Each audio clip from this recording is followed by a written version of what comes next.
Imagine you could rewind time. Not just a few years, not even a few centuries. Go back 70,000 years.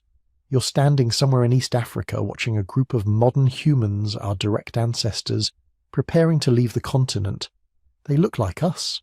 Same brain size, same cognitive abilities, same capacity for language and abstract thought. Now here's the experiment. You split them into groups and send them to different continents.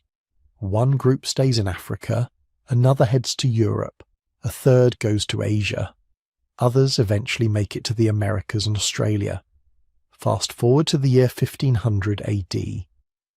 These groups, all starting from the same place with the same biological potential, have developed radically different societies.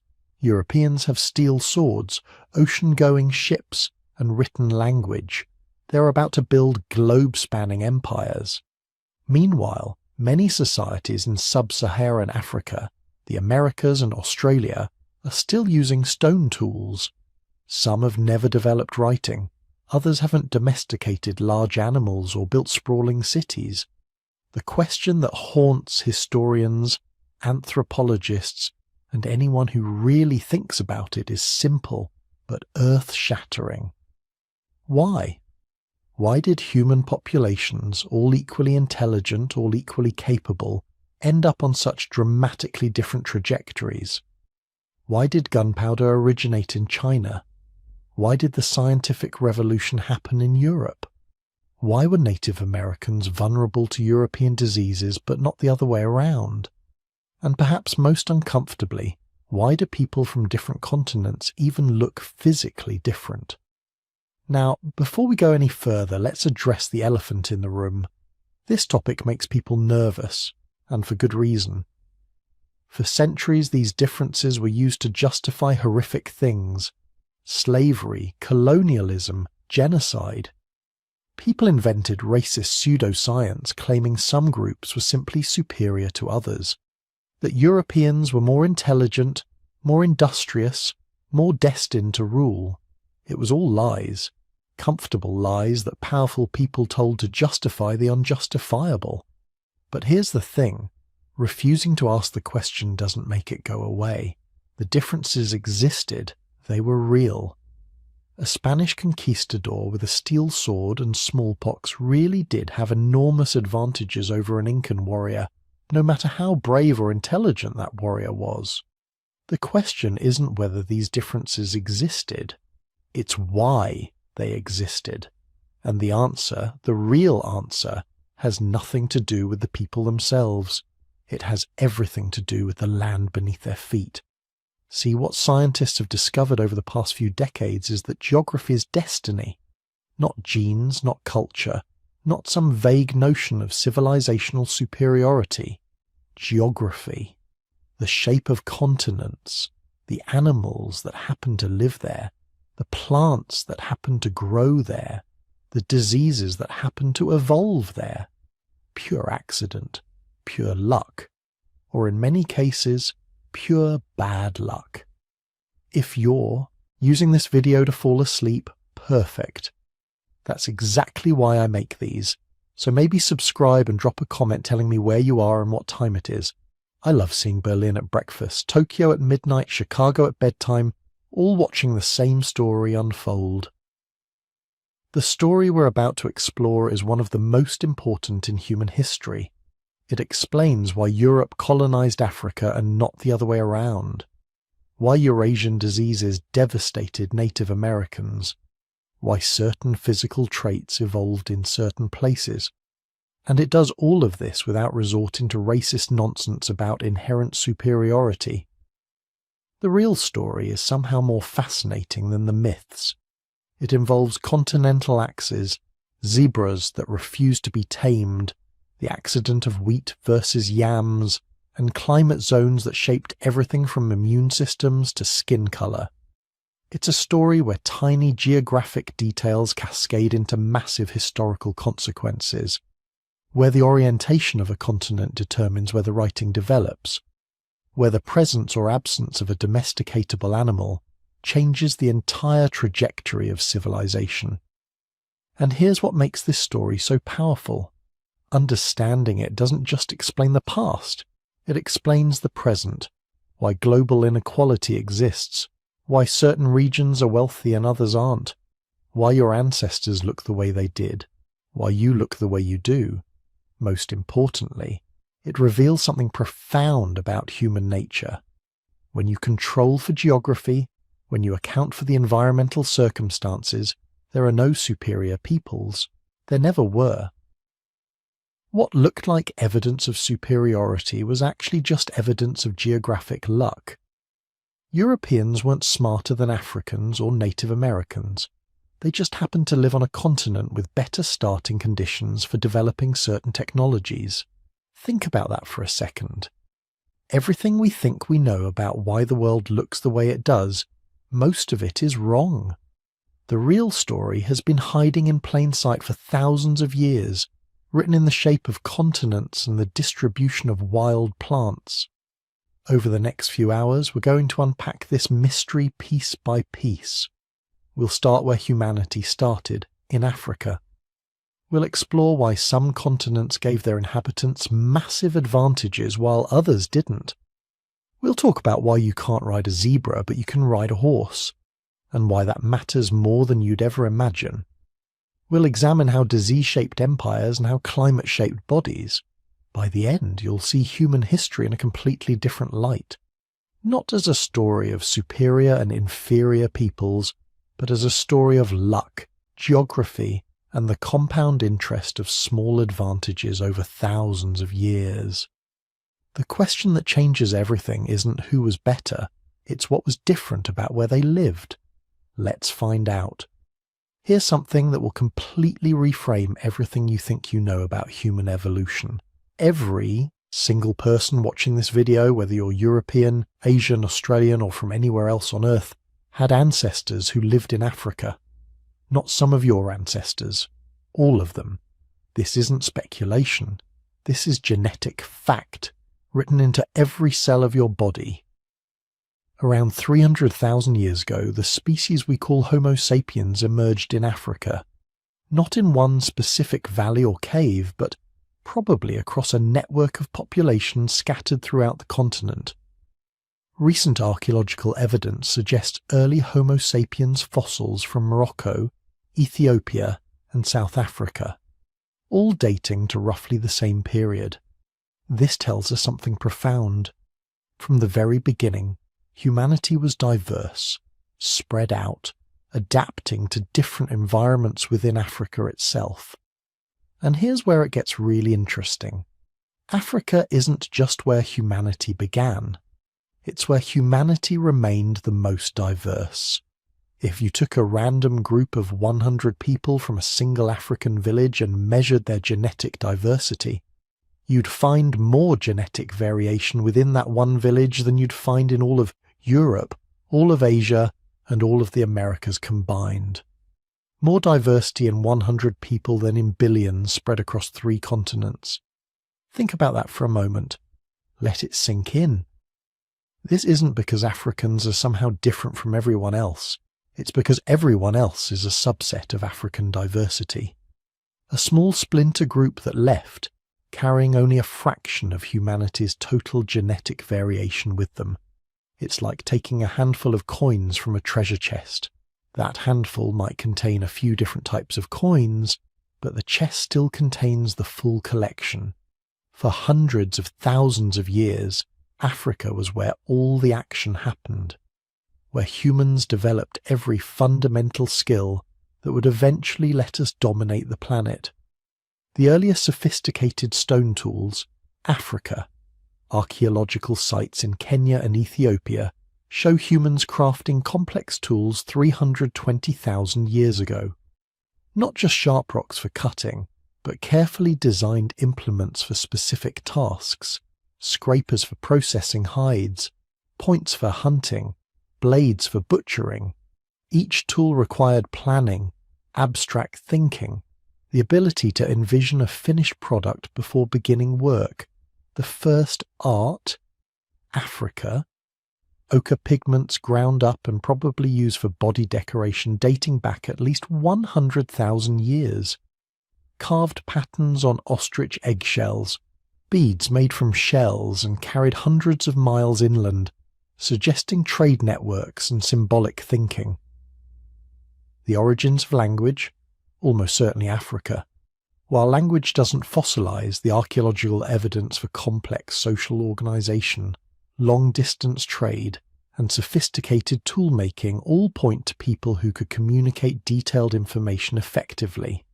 And by the way, I'd love to know where you're watching this from and what time it is in your corner of the world. Drop a comment and let me know. Are you settling in for sleep in Europe? Just waking up in Australia? Let's see how far across the globe this story reaches. For 250,000 years, human populations in Africa were innovating, adapting, developing the cognitive and cultural toolkit that defines our species. Different groups specialized in different environments. Some became expert fishermen along coastal regions. Others mastered hunting in savanna grasslands. Still others learned to survive in marginal environments where resources were scarce and competition was fierce. This environmental diversity within Africa created evolutionary pressure for adaptability itself. African humans couldn't specialize too narrowly because the climate was constantly shifting. What worked during a wet period might be useless during a drought. Groups that could innovate quickly, that could share knowledge and adapt to new conditions, those were the groups that survived. This is why modern humans are so cognitively flexible compared to other species. We're not adapted to one specific environment, we're adapted to adaptation itself. And that happened in Africa, over hundreds of thousands of years of climate variability and environmental challenge. Then, around 70,000 to 80,000 years ago, something changed. A small group of humans, maybe just a few hundred individuals, crossed from northeast Africa into the Arabian Peninsula. Why they left is still debated. Maybe population pressure, maybe climate shifts that made the crossing easier, maybe just curiosity about what lay beyond the horizon.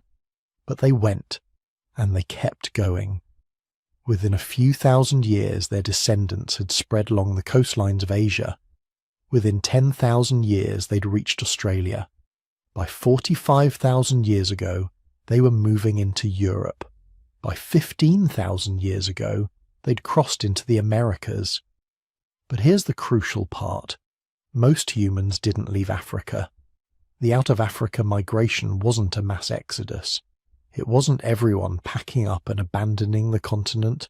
It was a tiny splinter group, a few hundred people out of a total African population that probably numbered in the hundreds of thousands, maybe millions. Think of it like a few families leaving a large city. The city continues on, diverse and complex and full of different cultures and innovations. Meanwhile, the families who left start a new settlement somewhere else.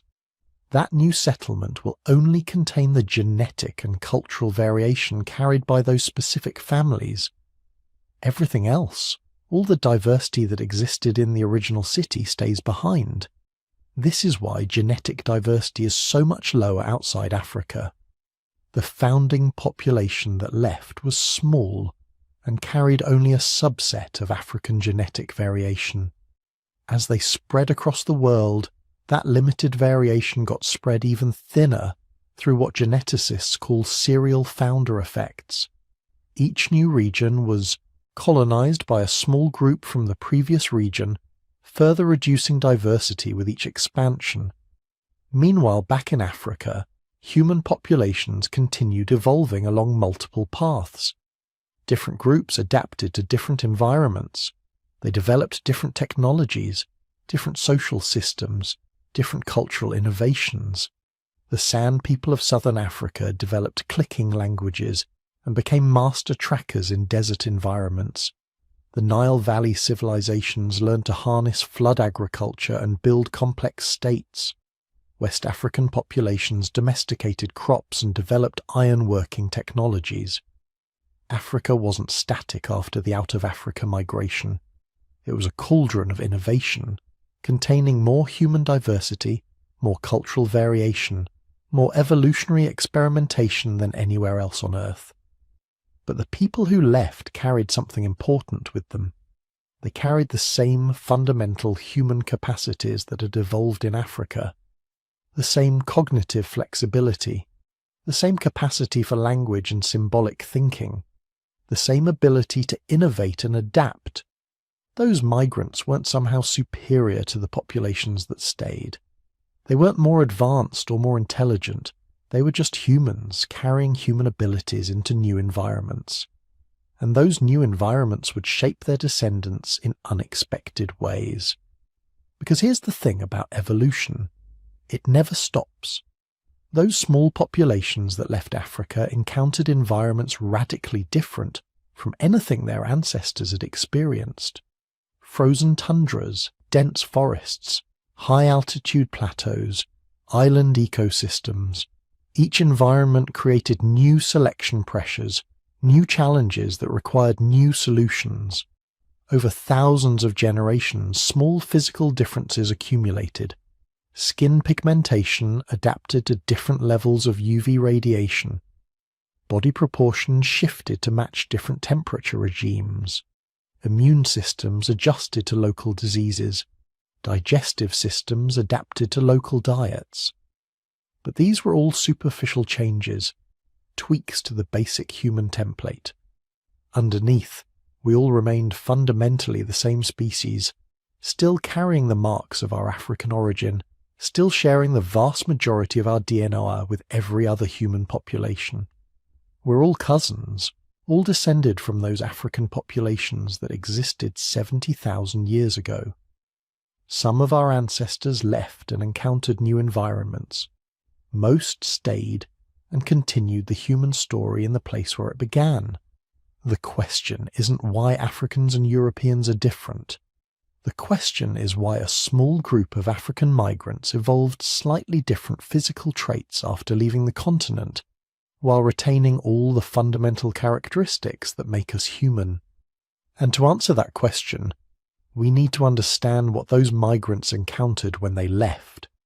Because the world beyond Africa was about to present challenges unlike anything humans had faced before. Now, here's where things get really interesting.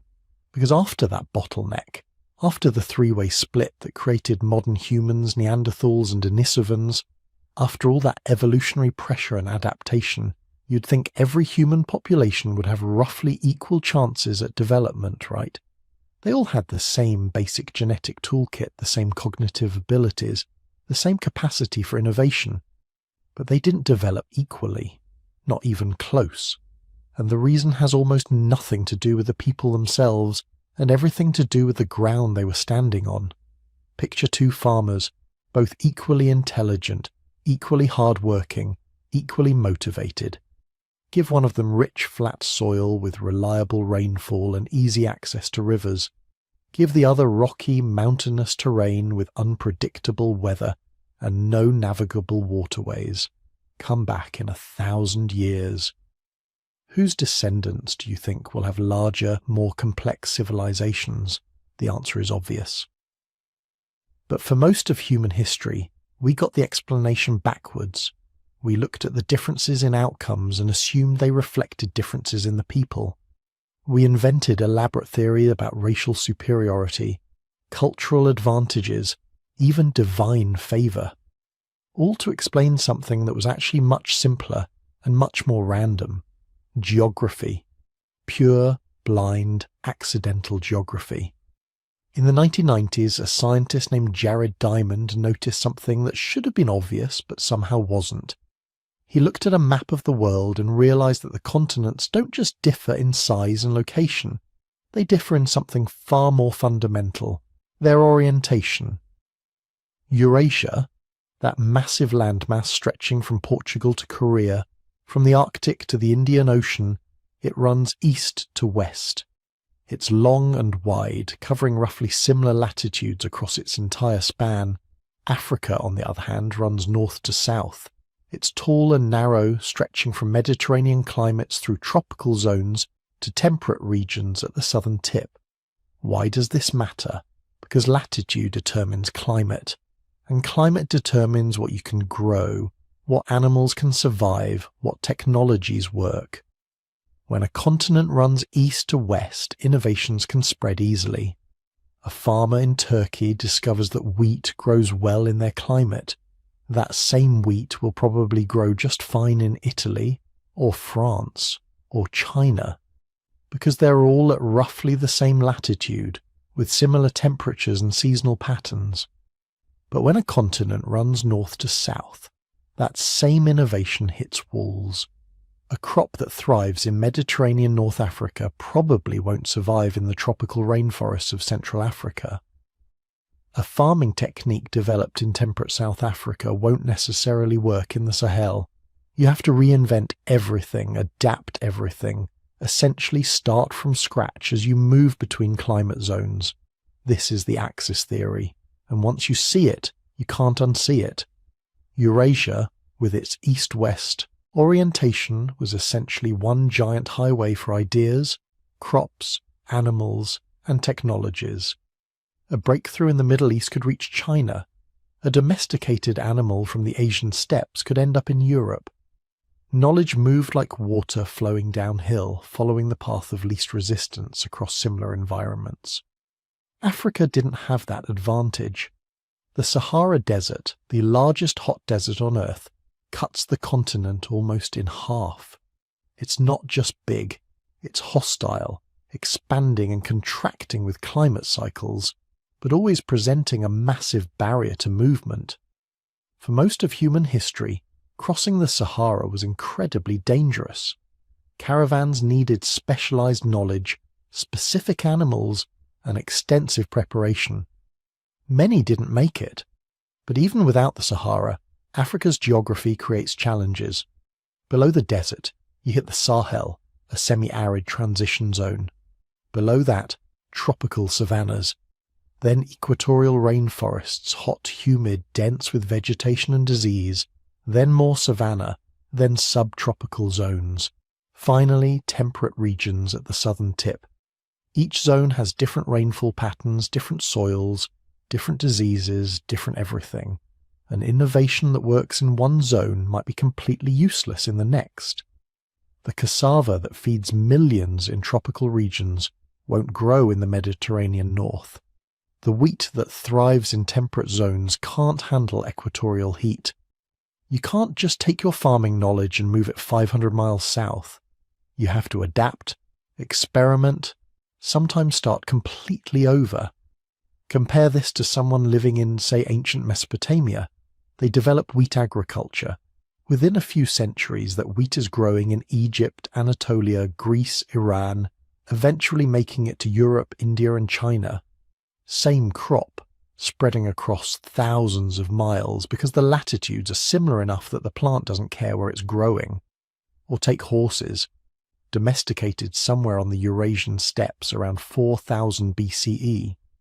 Within 2000 years, horses have spread from Spain to China. They revolutionized transportation, warfare, agriculture everywhere they go. Not because Eurasian people were smarter or more innovative, but because horses could survive and thrive across the entire temperate band of Eurasia. The climate was similar enough that the same animal, bred for the same purposes, worked everywhere.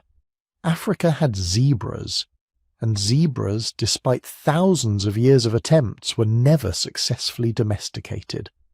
Not because Africans weren't trying hard enough, but because zebras are fundamentally different animals with different temperaments.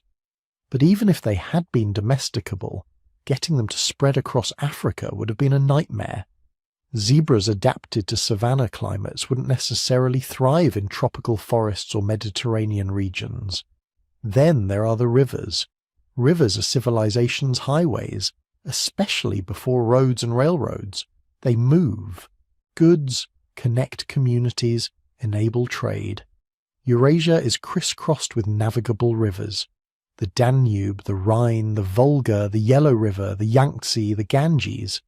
These rivers and their tributaries create vast networks where boats can move people, goods, and ideas across thousands of miles.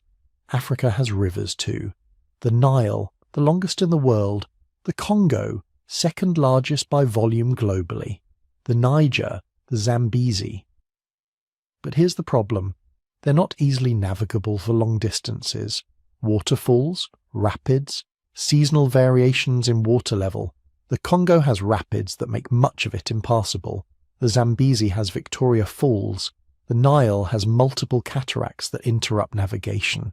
Even the Niger makes a strange bend that confused European explorers for centuries. These geographic barriers didn't make development impossible. Africa developed remarkable civilizations, sophisticated agricultural systems, complex trade networks. The Kingdom of Kush, the Mali Empire, Great Zimbabwe, the Swahili city-states. But each had to solve problems locally, often independently. Knowledge moved slower. Technologies couldn't spread as freely. And here's what makes this even more significant. Isolation is a double-edged sword. On one hand, it protects. Diseases that devastate one region might never reach another. Invasions that destroy one kingdom leave others untouched. Isolated populations can develop unique innovations suited to their specific environments. But isolation also limits. When farmers in Mesopotamia developed the plough, it spread across Eurasia within centuries. When metalworking techniques improved in Anatolia, they reached Europe and Asia within generations. Every innovation became available to vast populations, each of which could refine it, improve it, adapt it. Progress compounded. In Africa, innovations often stayed local longer. Not because people were less creative or less communicative, but because moving ideas between radically different climate zones is harder. A farming technique that works in the Ethiopian highlands might need complete redesign for the West African rainforest. By the time you've adapted it, someone else might have invented something completely different for their environment. The coastlines matter too. Europe has an incredibly convoluted coastline with countless natural harbours, peninsulas and islands. This encouraged maritime trade from early in human history. The Mediterranean connected dozens of civilizations, creating a vast network of exchange. The Atlantic coast, the North Sea, the Baltic, all fostered seafaring traditions and trade networks. Africa's coastline, relative to its size, is remarkably smooth. Fewer natural harbours, fewer protected bays. Much of the coast is surf-pounded beach, difficult to approach safely in primitive boats. There are exceptions: the Red Sea coast, the Swahili coast where maritime trade with Asia flourished. But overall, Africa's geography didn't encourage the same maritime connections that developed around Europe and Asia. None of this means development was predetermined or that some continents were doomed and others destined for success. It means the playing field wasn't level. Some regions had geographic advantages that accelerated certain types of development. Other regions faced geographic challenges that required different solutions, often more innovative solutions, but solutions that didn't necessarily lead to the same outcomes. Think about it like this. You're playing a video game where resources and technology spread faster in some directions than others. In some parts of the map, every innovation you discover instantly becomes available to neighbouring players, and theirs become available to you. In other parts, you're mostly on your own, solving problems independently. Both groups might be equally skilled, but after 1,000 turns, the group with easier sharing will probably have accumulated more total innovations, simply because they're benefiting from a larger network of contributors. That's essentially what happened in human history. Eurasian civilizations could pool innovations across vast areas. African civilizations often had to innovate in smaller, more isolated networks. Neither group was smarter or more capable. They were just playing on different difficulty settings. And here's the really crucial part. These differences weren't obvious to people living through them. A farmer in ancient Egypt didn't think, well, if only we had an east-west continental orientation.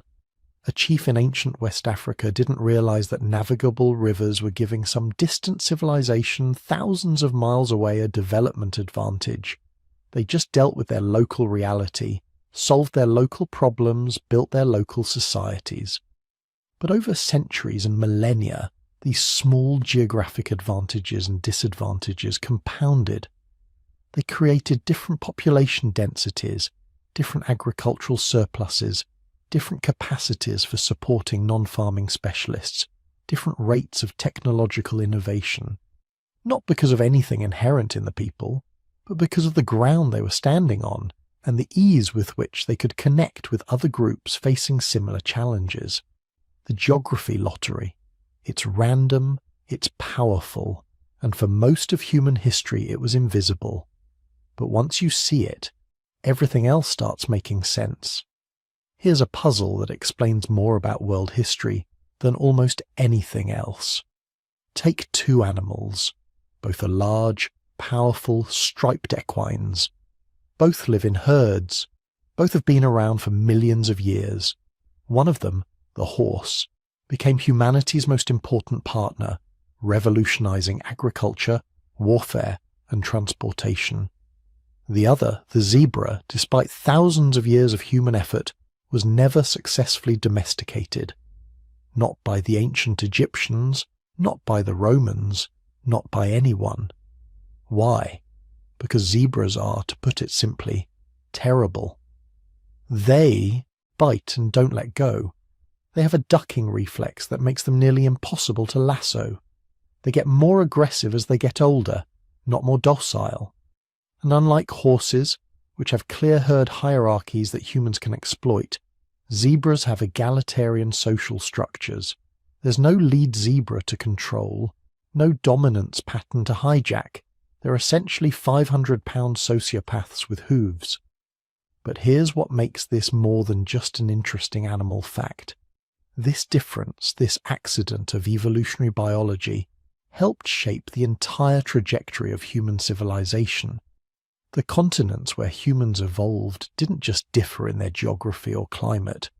They differed fundamentally in something far more important: the animals that lived there, and specifically which of those animals could be domesticated. In the entire history of humanity, across all continents and all cultures, only 14 species of large mammals were ever successfully domesticated. 14. Out of hundreds of large mammal species that humans encountered. That's a success rate of less than 5%, and those 14 species weren't distributed evenly across the world. 13 of them were found in Eurasia. 1, the llama, in South America. Africa, despite having the most spectacular collection of large mammals on Earth, contributed exactly 0 to humanity's domesticated animal portfolio. Think about what Eurasia had: horses for transportation and warfare, cattle for ploughing, milk and meat, pigs for converting waste into protein, sheep and goats for wool, milk and meat, water buffalo for rice paddies, camels for desert transportation, even chickens, which gave you eggs and meat with minimal resources. This wasn't just good luck. This was the biological equivalent of winning the lottery multiple times. Each of these animals provided something unique and essential, but more importantly, they could all be domesticated using the same basic principle. Find the dominant animal in the herd, control it, and the rest follow. Now look at Africa. Lions? Absolutely not. Leopards? Good luck. Elephants? African elephants, unlike their Asian cousins, were never truly domesticated. They've been tamed, trained for specific tasks, but never bred in captivity in a systematic way. They don't have the right social structure. Cape buffalo, notoriously aggressive, killed more hunters than any other African animal. Hippos? 3,000 pounds of territorial rage that kills more people annually than any other large African animal. And zebras, which look so tantalizingly similar to horses that humans kept trying to domesticate them for thousands of years, never submitted. This wasn't because Africans were less innovative or less desperate for domesticated animals. It was because the animals themselves were fundamentally different. African megafauna had evolved alongside humans for millions of years. They knew us. They'd learned through evolutionary time that humans were dangerous. When your ancestors spent 2 million years hunting these animals with increasingly sophisticated weapons, the animals that survived were the ones that ran from humans or fought back viciously. Natural selection created an entire continent of large mammals that wanted nothing to do with us. Eurasian animals didn't have that advantage. Humans arrived in Europe and Asia much later, after leaving Africa. These animals hadn't evolved with humans. They didn't have the genetic memory of being hunted by increasingly clever bipedal predators. They were naive, and that naivety made them domesticable. But domestication required more than just naive animals. It required specific traits. An animal suitable for domestication needed a flexible diet, so it wouldn't compete with humans for food. It needed to breed in captivity. It needed relatively fast growth rates, so you didn't have to wait 15 years for your investment to pay off. It needed a calm disposition, or at least one that could be bred toward calmness over generations. And crucially, it needed a social structure with clear dominance hierarchies. Horses had all of this. A lead mare and a dominant stallion controlled the herd. Control them, and you controlled the entire group. The same was true for cattle, sheep, goats, pigs. Even chickens had pecking orders that humans could exploit. But zebras, despite looking almost identical to horses, had none of it. Their social structure was loose and egalitarian. Their disposition remained aggressive even after generations of attempted breeding. Their flight response was so hardwired that even hand-raised zebras would bolt unpredictably. The ancient Egyptians tried. They really tried. Wall paintings show zebras being led on ropes, but led is all they ever were. Never ridden systematically, never used for ploughing. The Romans, who successfully imported and trained African elephants for warfare, couldn't crack the zebra problem. In the 1800s, European colonial administrators tried again, thinking modern techniques would succeed where ancient methods failed. They failed too. There's a famous photograph of a zebra pulling a carriage in colonial Africa, often cited as proof of domestication. What the photograph doesn't show is that this was a publicity stunt involving one peculiarly docile individual. It wasn't replicable. It didn't represent a breakthrough. And this mattered. More than almost anything else. Because draft animals didn't just make farming easier, they revolutionized it completely. A farmer with an ox-drawn plough could cultivate 10 times as much land as a farmer working by hand. Maybe more. This meant surplus. Not just enough food to survive, but enough to support non-farmers, craftspeople, soldiers, priests, administrators, inventors. Civilization, in the form of cities and states and empires, requires agricultural surplus. An agricultural surplus, at the scale needed for true civilization, requires draft animals. Europe and Asia had them. Africa, for the most part, didn't. This wasn't a small disadvantage. This was foundational. When you can't plough efficiently, you can't generate the surplus needed to support specialized labor. When you can't transport goods efficiently, trade networks stay small and local.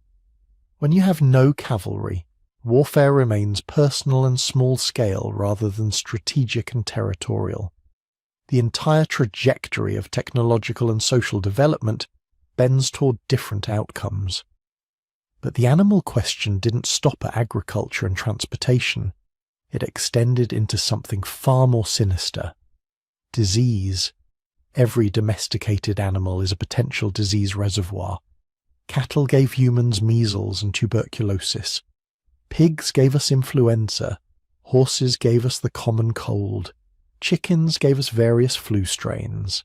Living in close proximity with animals for thousands of years, Eurasian populations were constantly exposed to animal pathogens.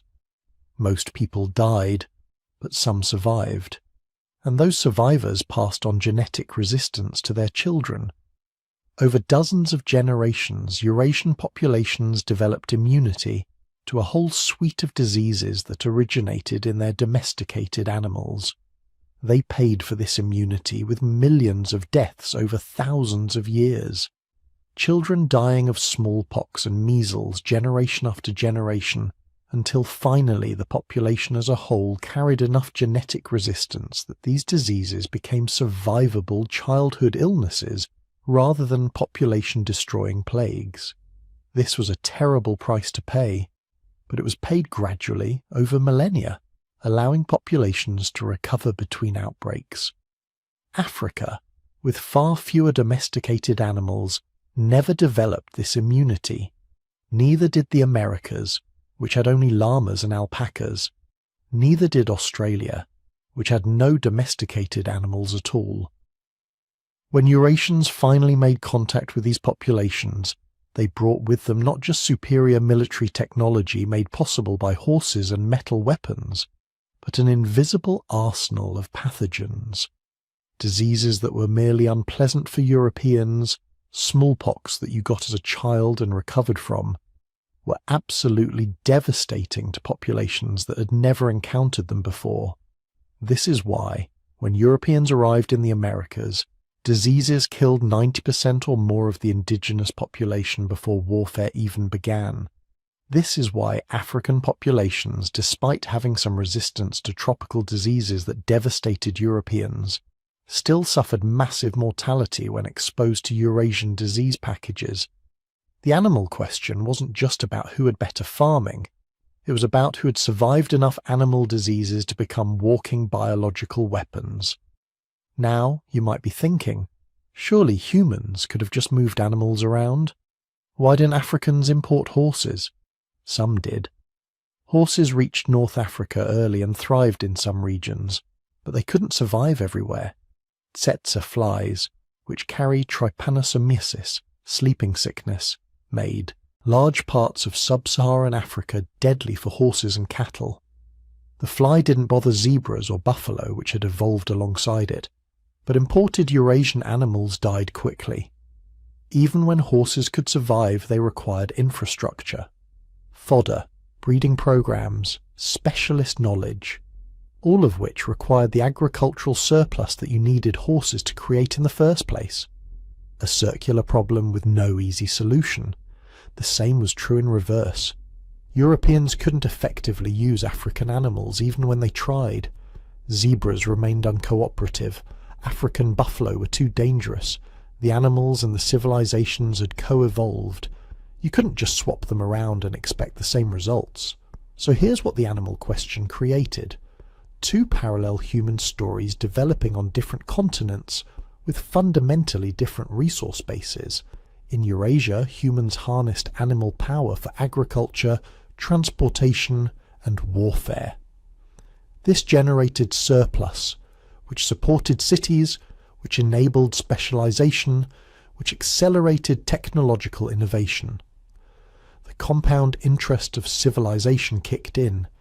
Each generation built on the last. Writing systems emerged to track agricultural surplus. Mathematical systems developed to calculate taxes and manage trade. Military technologies advanced rapidly when cavalry became central to warfare. Metallurgy progressed when you had the agricultural surplus to support full-time blacksmiths. In Africa, humans adapted brilliantly to what they had. They developed sophisticated systems of agriculture without draft animals. They created extensive trade networks on foot and by boat. They built impressive states and kingdoms, but they were doing it with one hand tied behind their backs. Every achievement required more human labour, more time, more energy. The compound interest of civilization accumulated more slowly, and then, when these two worlds finally collided in the age of exploration, the gap had become enormous, not because of any inherent difference in human capability, but because 10,000 years of history had played out with different animal partners. The Eurasian advantage in domesticated animals had cascaded through every aspect of civilization: agriculture, transportation, warfare, disease resistance, even political organization. All of it traced back, at least partially, to those 14 domesticated species, 13 of which happen to live in Eurasia. It's almost embarrassing how much of human history comes down to this. Not great leaders or brilliant innovations or cultural superiority, but which continent happened to have animals with the right temperament and social structure to be domesticated?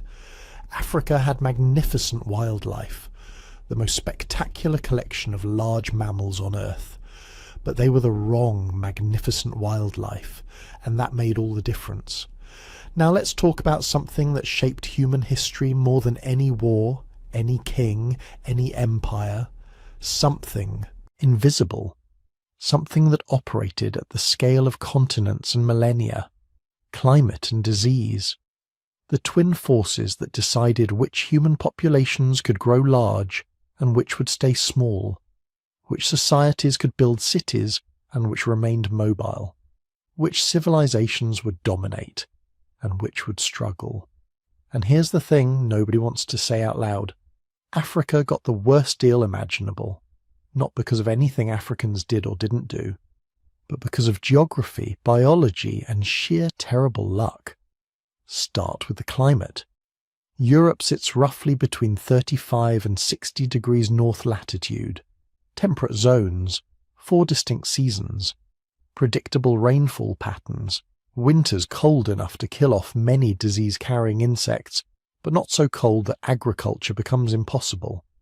Summers warm enough to grow crops reliably, but not so hot that outdoor work becomes dangerous. Africa straddles the equator. The tropical and subtropical regions where most Africans lived were something else entirely. Year-round heat, humidity that could reach 90%, temperatures that regularly exceeded 35 degrees Celsius, 95 Fahrenheit. This isn't just uncomfortable. It fundamentally changes everything about how human societies can develop. Let's start with agriculture. Growing food in tropical Africa was harder than almost anywhere else on Earth. Not impossible, obviously people managed it, but drastically more difficult than in temperate zones. The problem starts with the soil. Counterintuitively, tropical soils are often terrible for agriculture. All that rain and heat, it leaches nutrients out of the soil faster than they can accumulate. In temperate Europe, winter freezes slow down decomposition. Organic matter builds up in the soil, creating deep, rich, nutrient-dense topsoil. That's why European and North American farmland is so incredibly productive. Centuries of leaf fall and plant decay creating layers of fertility. In tropical Africa, decomposition happens so fast that nutrients barely have time to accumulate before they're washed away or broken down. You get thin topsoil over hard clay or laterite. Plant something, and you might get a good harvest the first year, maybe the second. By the third year, the soil is exhausted. You have to move to new land, let the old plots regenerate for a decade or more. This created a fundamental constraint on population density. In Europe, you could farm the same fields for generations, even centuries, if you managed them properly. Population could concentrate in villages and towns. Specialization could develop. In much of tropical Africa, you needed vast territories per person because agriculture had to be shifting and extensive rather than intensive. But it gets worse. Food storage. In temperate climates, you harvest in summer and fall, then store food through the winter. Cool, dry conditions, perfect for preservation. Grain could be stored for years in a well-built granary. This meant you could accumulate surpluses, feed specialists who didn't farm, support armies, priests, administrators, craftspeople. In tropical climates there is no winter. Heat and humidity year-round create perfect conditions for spoilage. grain stores rot within months, insects infest everything, mold grows on food stocks with terrifying speed.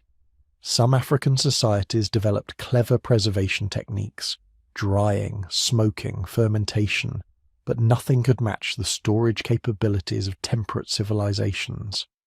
This meant African societies had a much harder time supporting large urban populations or maintaining standing armies for extended periods. You couldn't stockpile food for lean years. You couldn't feed large numbers of non-farming specialists. Every harvest had to be consumed relatively quickly, leaving little room for the kind of surplus accumulation that funded civilization building elsewhere. Then there's the sheer metabolic cost of living in tropical heat. Your body has to work constantly to cool itself. Sweating burns calories, increased heart rate and blood flow to the skin burn calories.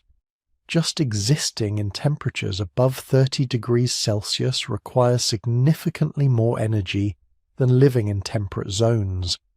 This might not sound like much, but multiply it across a whole population over generations. People in tropical climates need more food just to maintain basic function. They have less energy left over for intensive physical labor. They're more vulnerable to food shortages because they have smaller margins between adequate nutrition and starvation. European colonists noticed this and completely misinterpreted it. They saw Africans working less intensively than Europeans and concluded they were lazy. They didn't understand they were watching metabolic adaptation to heat. Work too hard in tropical heat without adequate hydration and cooling, and you die. European work patterns designed for temperate climates were literally unsuited to tropical conditions. But the climate challenges were nothing compared to the disease burden, and this is where Africa's evolutionary success became its developmental curse. Remember, humans evolved in Africa. We lived there longer than anywhere else, and so did our diseases. Malaria, sleeping sickness, yellow fever, river blindness, schistosomiasis, dozens of parasitic worms, bacterial infections that barely existed elsewhere. Africa had them all, and they had been evolving alongside humans for hundreds of thousands of years. Malaria alone was probably the single biggest check on African population growth in history. Caused by Plasmodium parasites transmitted by Anopheles mosquitoes, malaria creates cycles of fever, anemia, and organ damage. It kills children in enormous numbers. Even survivors often suffer cognitive impairment and developmental delays from repeated infections. The evolutionary response was remarkable.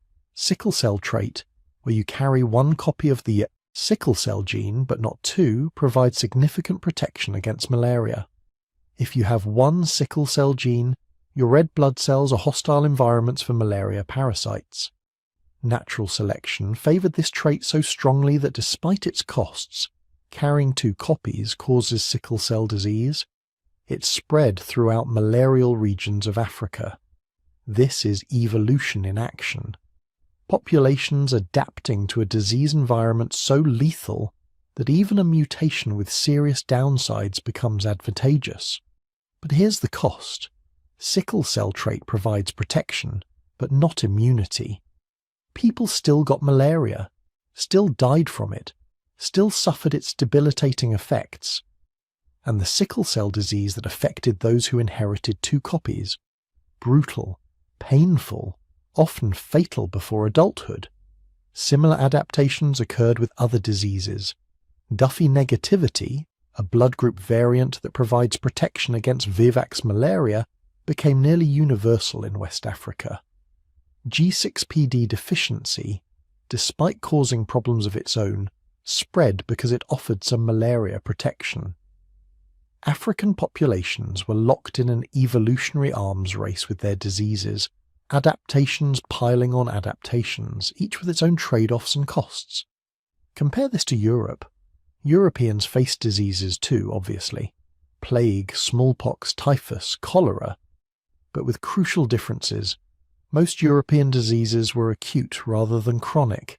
They killed you, or you recovered and gained immunity. Over centuries, European populations developed resistance through the survivors having children. Each epidemic left behind a population slightly more resistant than before. African tropical diseases didn't work that way. Malaria doesn't give you immunity. You can get reinfected hundreds of times. Sleeping sickness doesn't become less lethal with exposure. These diseases created a constant grinding attrition that never relented, never allowed populations to develop full immunity, never became less dangerous over time. Then there was the tsetse fly.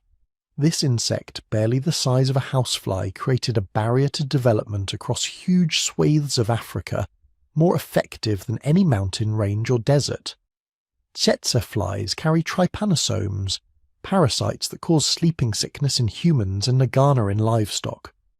And they made large areas of tropical Africa essentially uninhabitable for cattle, horses, and other domesticated animals. The Tsetse belt covered millions of square kilometers of Central and West Africa. Any livestock brought into these areas died within months. This meant African societies in Tsetse regions couldn't use draft animals for ploughing, couldn't use animals for transport, couldn't accumulate wealth in herds the way societies across Asia, Europe, and temperate Africa did. The agricultural implications were staggering. In Europe, a farmer with an ox-drawn plough could cultivate 10 times more land than someone using hand tools. Animal power was the difference between subsistence, agriculture, and surplus production. Without it, African farmers in Tsetse regions were permanently limited to small plots worked by human muscle alone. The transport implications were equally severe. Without horses or oxen, moving goods required human porters. This made long-distance trade expensive and limited. It made military campaigns difficult because you couldn't move supplies efficiently. It created natural barriers to empire building and economic integration. Some African societies adapted brilliantly. West African peoples developed tsetse-resistant cattle breeds. East African pastoralists learned to live in borderlands between tsetse zones and grasslands, moving seasonally to avoid the flies. But these were workarounds for a problem that fundamentally didn't exist in most of Eurasia. And here's where it all compounds. Tropical climate makes agriculture harder, and food storage nearly impossible. Malaria and other diseases kill children and weaken adults. Tsetse flies prevent animal husbandry and transport across vast regions. Each problem makes the others worse. Low agricultural productivity means less surplus to buffer against disease. High disease burden means less labour for agriculture. Lack of transport animals means you can't compensate by trading for food from distant regions. Meanwhile, in temperate Eurasia, the opposite is happening. Good soils produce reliable surpluses. Effective food storage buffers bad years. Draft animals multiply agricultural productivity. Lower disease burden means more people survive to adulthood and contribute to society. Each advantage compounds the others. None of this made Africans less intelligent, less innovative, or less capable. The archaeological record shows African societies developing sophisticated technologies, complex political systems, impressive artistic traditions. But they were doing it while fighting with one hand tied behind their backs, actually both hands, and weights on their ankles, and someone constantly tripping them. The human populations that evolved in these challenging environments actually developed remarkable adaptations. Different body proportions for heat dissipation, more efficient sweating mechanisms, genetic variants that offered disease resistance. These were evolutionary innovations as impressive as any technology. But they were solutions to problems that temperate populations simply didn't face. By the time Europeans arrived in Africa with their guns and ships, they weren't encountering societies that had failed to develop. They were encountering societies that had been fighting a much harder battle for much longer. The difference in outcomes wasn't about capacity. It was about the invisible shapers of history, climate and disease, the forces that nobody controlled but that controlled everything. Here's something nobody tells you about the agricultural revolution. It wasn't one revolution. It was dozens of separate revolutions happening independently. Across the world, each one shaped by what was growing in the ground when people decided to stop wandering and start planting. And the crops made all the difference. Picture yourself 10,000 years ago in the Fertile Crescent, that arc of land stretching from the Persian Gulf through modern Iraq and Syria to the Mediterranean coast. You're a hunter-gatherer considering a radical lifestyle change. You're thinking about staying in one place, planting seeds, waiting for harvest instead of following game animals and seasonal plants. Now look at what's growing around you. Wild wheat, wild barley, lentils, chickpeas, peas. These aren't just any plants. They're absolutely perfect for agriculture. The seeds are large, packed with calories and protein. They grow quickly, often producing a harvest within months. Most importantly, they're self-pollinating annuals. You don't need multiple plants to produce seeds. You don't need to wait years for a tree to mature. You plant in spring, harvest in summer, and the seeds store beautifully for months or even years without rotting. It's like finding an instruction manual for civilization just lying on the ground. These founder crops, as agricultural historians call them, had another crucial advantage. They were already halfway domesticated before humans even started trying. Wild wheat and barley had large seeds compared to most wild grasses. They grew in dense stands that were easy to harvest in bulk. Their genetic makeup meant that mutations for easier harvesting, larger seeds, and better taste appeared frequently and could be selected for quickly. Within just a few thousand years, Fertile Crescent farmers had transformed these wild plants into the domesticated varieties that would feed empires. Wheat that held onto its seeds instead of scattering them in the wind, barley that germinated predictably and grew in neat rows, lentils that produced massive protein-rich harvests with minimal effort. The numbers tell the story. 1 acre of wheat could produce enough calories to feed a family for a year, with surplus left over. That surplus changed everything. Now travel south to sub-Saharan Africa around the same period. Your ancestors are also transitioning from hunting and gathering to agriculture, but look at what they're working with. The crops are completely different. Sorghum, pearl millet, African rice, yams, teff, coffee. These are impressive plants, incredibly well adapted to African conditions, resilient, drought-resistant, nutritious. But they're also harder to domesticate and harder to store. Take sorghum. It's brilliantly suited to hot, dry conditions where wheat would shrivel and die. It can survive droughts that would devastate other crops. It produces nutritious grain that can be ground into flour. But wild sorghum is a nightmare to harvest. The seeds shatter easily, scattering before you can collect them. The plants grow irregularly, making systematic farming difficult, and domesticating it required selecting for dozens of traits simultaneously, a process that took thousands of years longer than wheat domestication. African rice, independently domesticated in the Niger River Delta, faced similar challenges. It was incredibly productive in wetland environments, but it required precise water management and grew best in specific ecological niches. You couldn't just plant it anywhere and expect results. Yams presented different problems. They're tubers, not grains, which means they provide plenty of calories but don't store as easily. A bag of wheat seeds can sit in a dry warehouse for years. Yams start sprouting or rotting within months. This makes long-distance trade harder and surplus accumulation more difficult. And here's the thing that really matters.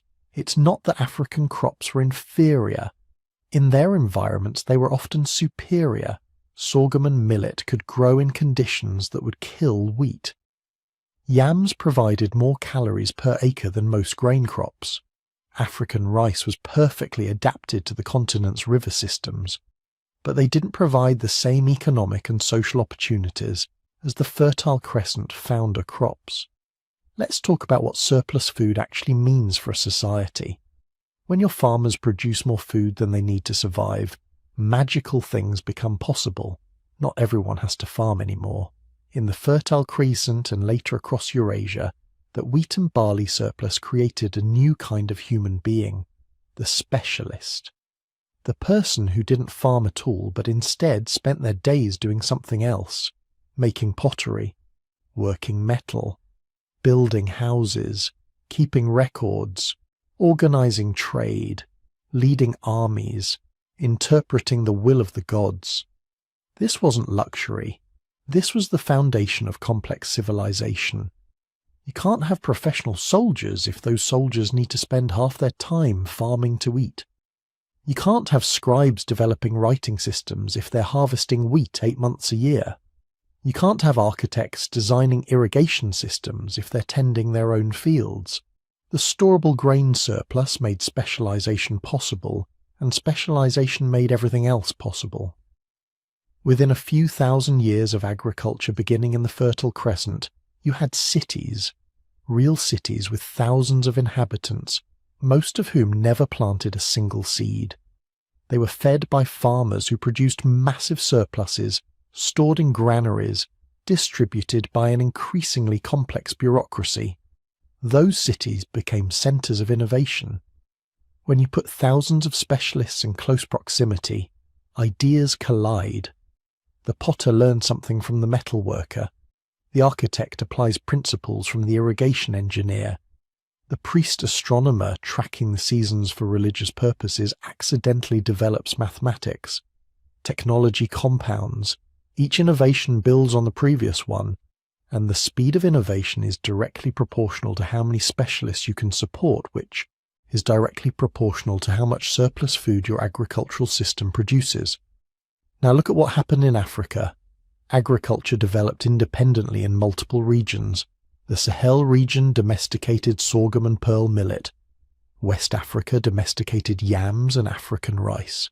Ethiopia domesticated teff and coffee. These were genuine agricultural revolutions, human societies fundamentally transforming their relationship with food production. But the surplus was smaller. Those tuber crops didn't store as easily, limiting how much could be accumulated. The grain crops required more labour and produced less predictable yields. The specialists emerged more slowly. Cities developed, certainly, but they appeared thousands of years later than in the Fertile Crescent and generally remained smaller. This wasn't about intelligence or capability. African farmers were brilliant. The agricultural techniques developed for sorghum cultivation in unpredictable rainfall conditions were incredibly sophisticated. The irrigation systems built for African rice in the Niger Delta were engineering marvels. The soil management practices developed for yam cultivation showed deep understanding of ecology, but they were working with a different agricultural base, and that base imposed different constraints. Then there's the geography problem. Agriculture spreads fastest along lines of latitude, across regions with similar climates and growing conditions. Wheat domesticated in the Fertile Crescent could be grown with minimal adaptation across the entire Mediterranean, through Central Asia, into northern Europe. It's all roughly the same latitude, with similar seasonal patterns and temperature ranges. The agricultural package, wheat, barley, lentils, plus domesticated sheep, goats, cattle, and pigs, spread across Eurasia like wildfire. Within a few thousand years, farmers in Spain and farmers in Western China were growing essentially the same crops and raising the same animals. Africa runs north to south. Different latitudes mean different climates, different growing seasons, different pests and diseases. Crops domesticated in the Sahel couldn't just spread south into the rainforest belt. Completely different conditions required completely different agricultural systems. Yams from West Africa wouldn't grow in the dry Sahel. Teff from the Ethiopian highlands needed specific altitude and temperature ranges. So African agriculture developed as a patchwork of regional systems, each brilliantly adapted to local conditions but not easily transferred between regions. Knowledge and techniques spread more slowly. The compound interest effect of agricultural innovation worked at a different pace. And there's one more factor that historians are only recently beginning to fully appreciate. Africa had tsetse flies.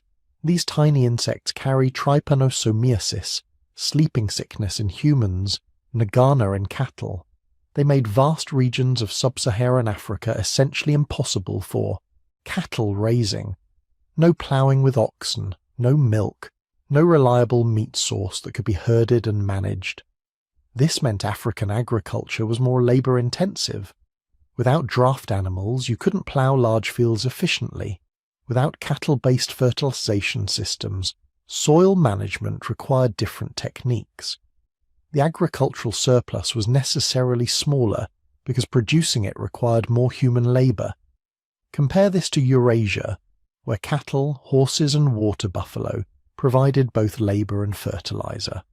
A farmer with a plough team could work far more land than a farmer with just a hoe. The surplus per farmer was dramatically higher, which meant more specialists could be supported per unit of agricultural population. By 2,000 years ago, the consequences were visible across both continents.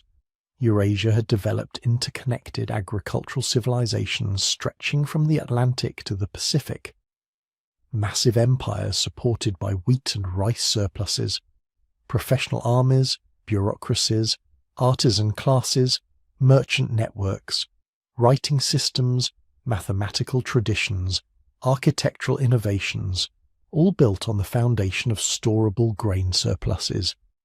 Africa had developed its own complex societies, certainly. Great Zimbabwe, the kingdoms of the Sahel, the Aksumite Empire. But they were working with different agricultural foundations, facing different geographical barriers, and accumulating technological innovations at a different pace. None of this was predetermined by biology or intelligence. It was crops. It was geography. It was the accident of which plants happened to be growing when humans decided to start farming. Your ancestors didn't choose to domesticate wheat or sorghum based on some rational calculation of which would lead to faster civilizational development. They domesticated what was available, what grew in their environment, what their knowledge and tools could handle. But those choices, or really those accidents of geography, echoed forward through millennia.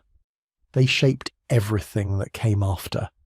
The speed of technological development, the size of cities, the complexity of political systems, the capacity to support professional armies and bureaucracies.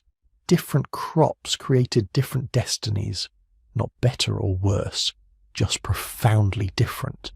And those differences were compounding decade by decade, century by century, creating the divergent historical trajectories that would define continents for thousands of years.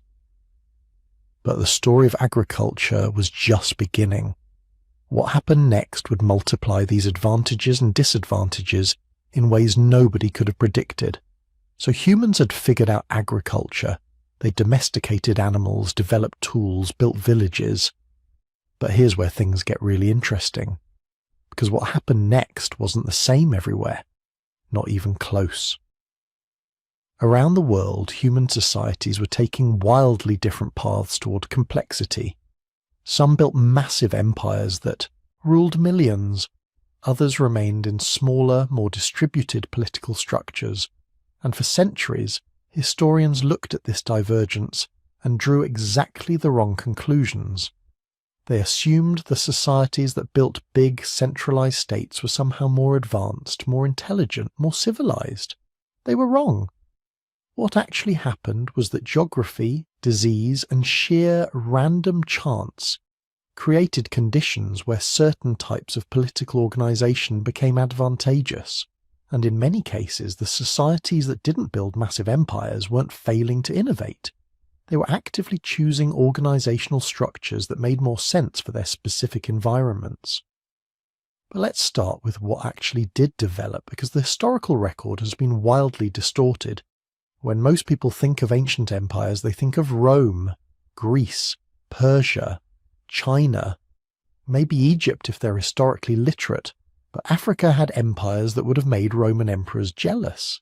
Empires that most history textbooks somehow forget to mention. The Mali Empire at its peak in the 14th century controlled more territory than Western Europe.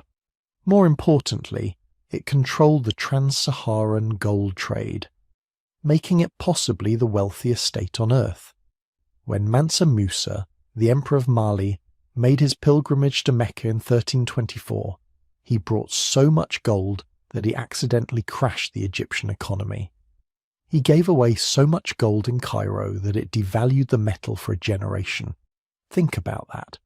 A single African ruler carried enough wealth to destabilize the economy of one of the world's most sophisticated trading centers. This wasn't some minor chiefdom. This was a superpower. The Songhai Empire that followed Mali was even larger, stretching across West Africa and controlling key trade routes that connected sub-Saharan Africa to the Mediterranean and beyond. Its capital, Timbuktu, wasn't just a trading centre. It was one of the world's great universities, with libraries containing hundreds of thousands of manuscripts on mathematics, astronomy, medicine, and philosophy. In southern Africa, the Kingdom of Great Zimbabwe built stone cities without mortar, structures so impressive that early European archaeologists literally couldn't believe Africans had constructed them. They invented elaborate theories about lost white civilizations rather than accept the obvious evidence that African engineers had mastered sophisticated construction techniques.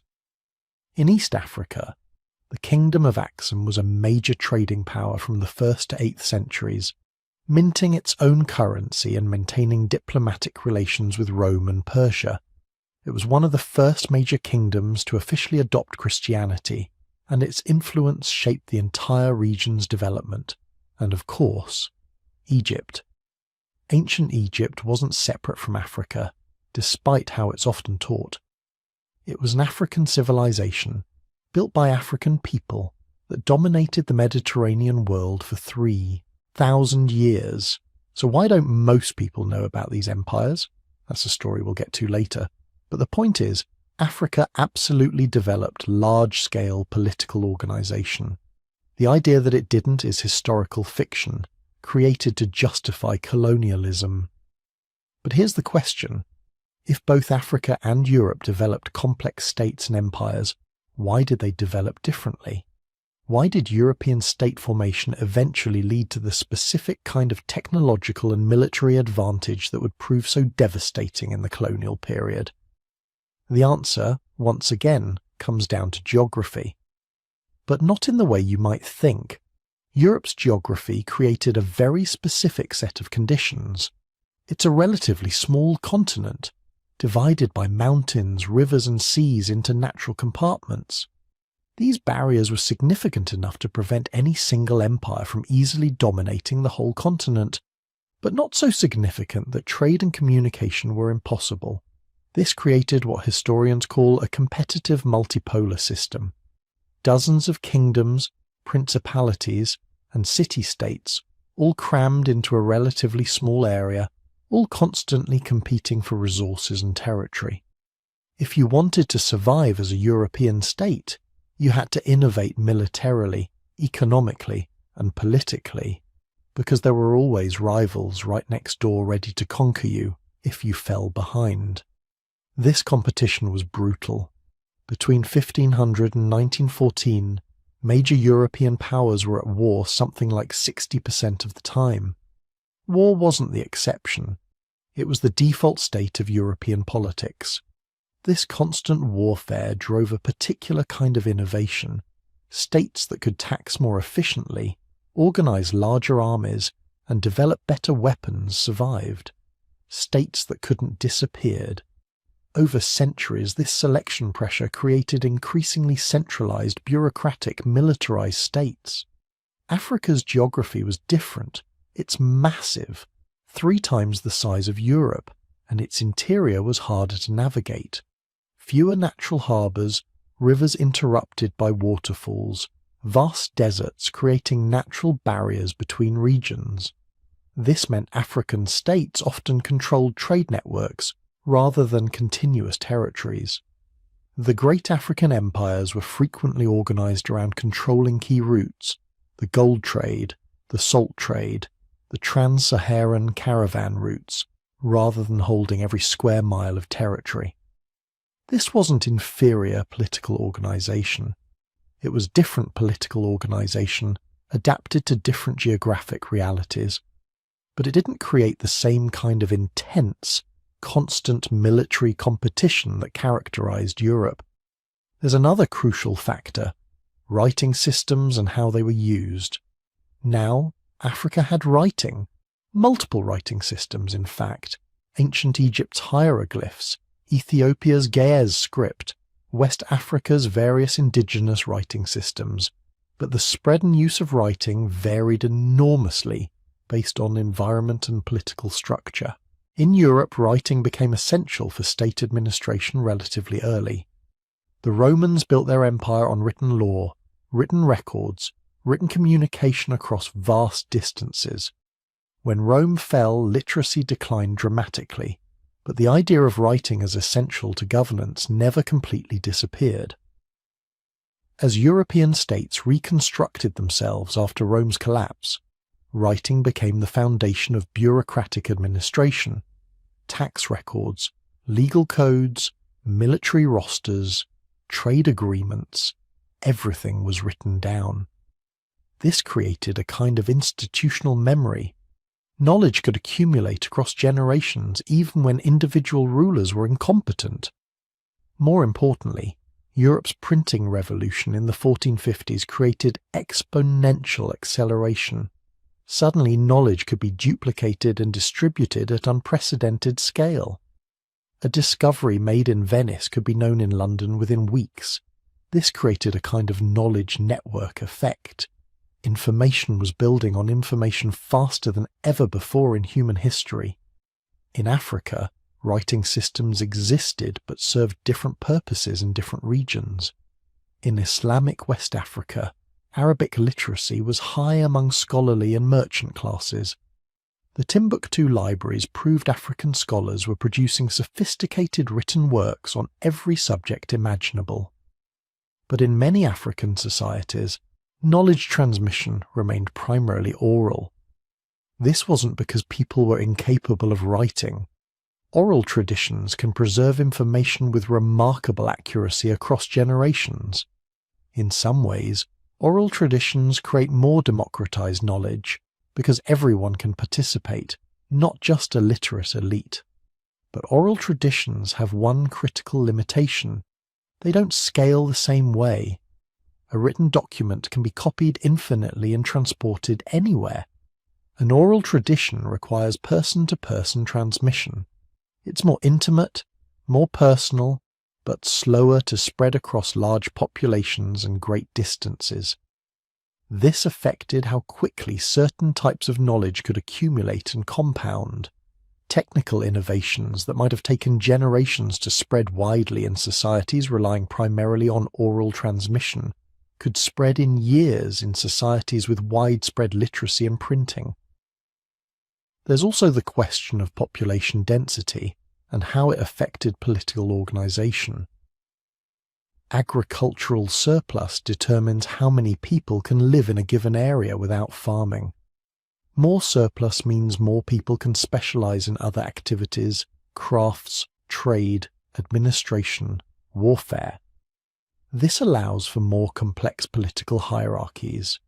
Europe's domesticated animals and relatively productive grain agriculture supported high population densities in many regions. This meant states could extract taxes from large populations, support professional armies, and fund elaborate administrative bureaucracies. Parts of Africa achieved similar population densities: the West African empires, the Ethiopian, highlands, the Great Lakes region. These areas developed comparable political complexity. but vast regions of Africa, particularly central and southern areas, had lower population densities due to disease burden, less productive indigenous crops, and environmental challenges. In these regions, large centralized states were often less advantageous than smaller, more flexible political structures. This doesn't mean these societies were less sophisticated. They were optimized for different conditions. A small mobile group can survive environmental shocks that would devastate a large settled population. Decentralized authority can be more resilient than centralized power when external threats are unpredictable. European observers arriving centuries later saw this decentralization and assumed it represented primitive political organization. They missed the point entirely. These were adaptive strategies, not failed attempts at empire building. And here's something that rarely gets discussed. Different concepts of wealth and power. European political philosophy, particularly after the Renaissance, became obsessed with territorial control and resource extraction. Wealth meant controlling land, mines, trade routes. Power meant the ability to mobilize armies and conquer territory. Many African political systems had different value frameworks. In some societies, wealth was measured in people, in relationships, in alliances. A powerful ruler wasn't necessarily one who controlled the most territory, but one who could mobilize the most followers, who had the most extensive kinship networks, who could broker the most marriages between powerful families. This creates different kinds of political structures, less focused on rigid territorial boundaries, more focused on networks of obligation and alliance. It's not better or worse, it's different.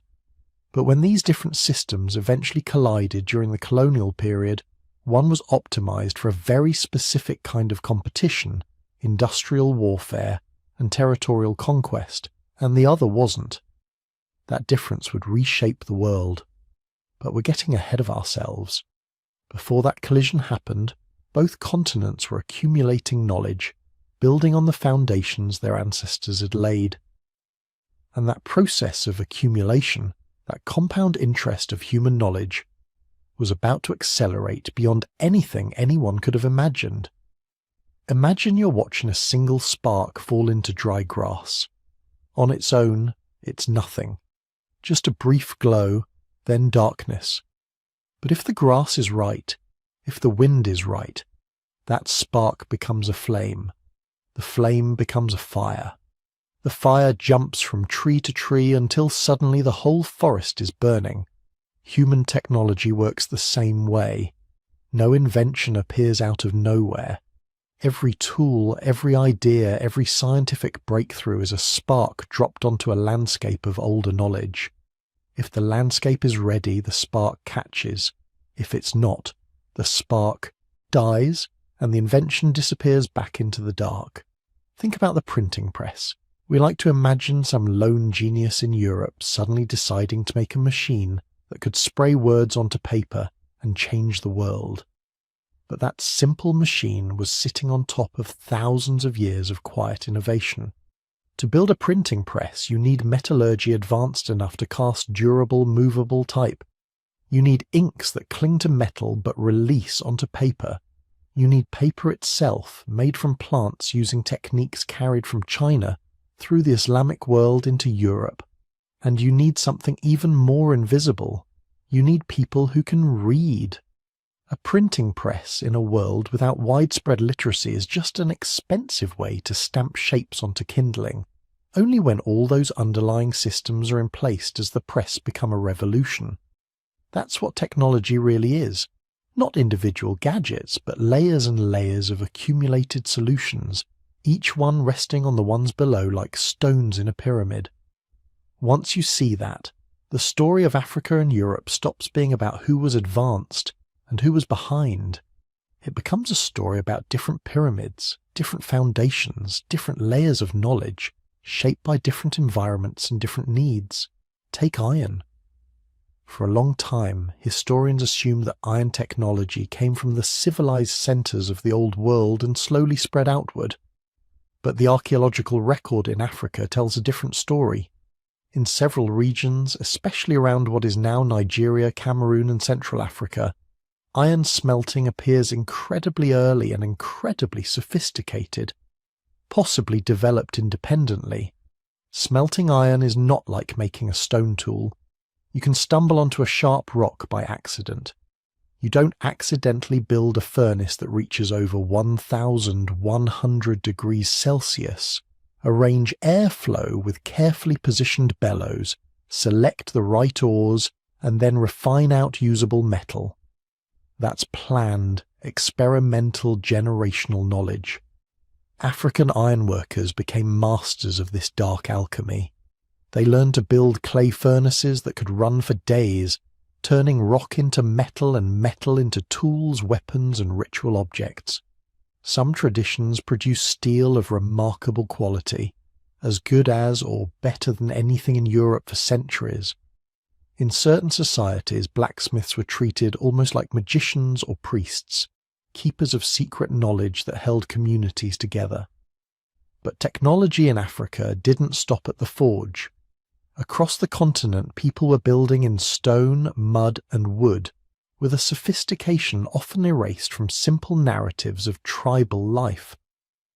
In West Africa, the city of Timbuktu grew into a major centre of scholarship and architecture, its mud brick mosques and homes engineered to breathe in scorching heat and sudden rain. In the savannas and forest farther south, cities like Benin developed complex earthwork, walls, moats, and planned street systems. Far to the southeast, in the hills of what is now Zimbabwe, stone walls snaked and curved across ridges and valleys. Great Zimbabwe, with its soaring dry stone enclosures, was not just a pile of random rocks. It was a carefully engineered complex, its walls fitted without mortar, its passages designed to control movement, its towers rising as statements of power and identity. Medicine, too, followed its own logic. In tropical environments, where parasites, bacteria and viruses flourished, surviving meant learning the secrets of plants. African pharmacopoeias catalogued leaves, barks, roots, and resins with an attention that would put some modern laboratories to shame. Healers experimented over generations, observing what cured, what calmed, and what killed. They learned how to use bitter alkaloids to treat fevers, how to combine plants to reduce toxicity, how to perform surgeries and set bones. Some of these traditions spread, some remained local, encoded in songs, rituals, and apprenticeships. Knowledge survived not in printed books, but in living lineages of specialists. And then there was navigation. On the Atlantic and Indian Ocean coasts, African sailors read currents, winds, and stars. Swahili city-states along East Africa's shore became hubs of Indian Ocean trade, their shipbuilders constructing sturdy vessels that could ride the monsoon winds to Arabia, India, and beyond. Far inland desert peoples charted routes across the Sahara, using stars, dunes, and ancient waypoints. They crossed one of the deadliest environments on Earth with caravans so large they looked like migrating cities. These were not people without technology. They were people whose technologies were tuned to their realities. But technologies don't just arise, they move. Ideas hitch rides on people, on goods, on stories. Some routes become superhighways for innovation. Others are winding footpaths, powerful but slower, more fragile. Across Eurasia, the Silk Road tied together a vast horizontal landmass with relatively similar climates. A technique invented in China could hop step by step through Central Asia, Persia, and the Eastern Mediterranean, each stop adding its own twist, until it reached Europe in a form barely recognizable from the original. Paper, gunpowder, compasses, silk weaving, numerical systems, religious concepts, all travelled this way. Europe sat at the far western end of this network, a sink where ideas pooled. Africa's great trade arteries ran differently. North-south corridors tied the Sahara to the Sahel and the forests beyond. Trans-Saharan caravans carried gold, salt, ivory, books, people, and ideas between West Africa and the Mediterranean. On the eastern coastline, the Indian Ocean trade linked East Africa to Arabia, India, and Southeast Asia. Innovations moved along these lines too. Crops, artistic styles, religious texts, architectural techniques, but the Sahara was not an easy highway. It was a barrier crossed at great cost. The Indian Ocean was seasonal, its winds dictating schedules. And deep within the continent, some societies remained relatively isolated by vast forests, shifting rivers, or disease environments that made long-distance travel dangerous. In those remote zones, local technologies could become exquisitely adapted and yet remain largely unknown to outsiders. Isolation was a shield. It kept out invaders and epidemics. But it also limited the cross-pollination that turns a few sparks into a continent-spanning blaze. While Africa's network stitched together in long, sometimes fragile threads, Europe was undergoing a different transformation. After the fall of Rome, Europe fractured into a patchwork of kingdoms, duchies, city-states, and empires. This might sound like chaos, and in many ways it was. But politically fragmented landscapes create a certain kind of pressure. Imagine dozens of neighbouring states, all watching each other nervously, all vying for trade routes, land, and prestige. If one of them discovers a better way to build ships, cast cannon, or drill soldiers, the others have a choice: copy or fall behind. If you lose that technological race badly enough, you don't just get conquered, you disappear. This is how competition becomes a kind of forced experiment. In Europe, naval technology exploded under this pressure. States bordering the Atlantic invested in better hull designs, more efficient sails, more accurate maps. Small improvements in navigation tools, the astrolabe, the cross-staff, eventually the marine chronometer, became the difference between bringing home a fortune in spices or never returning at all. Military technologies followed the same pattern. Gunpowder, an invention that had travelled from China through the Islamic world, met European metallurgy and state competition. Cannons grew more powerful.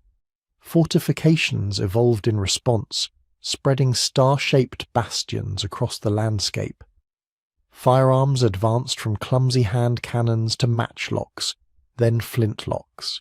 Each step required chemistry, engineering, logistics, and, beneath it all, organised systems of record-keeping and knowledge exchange.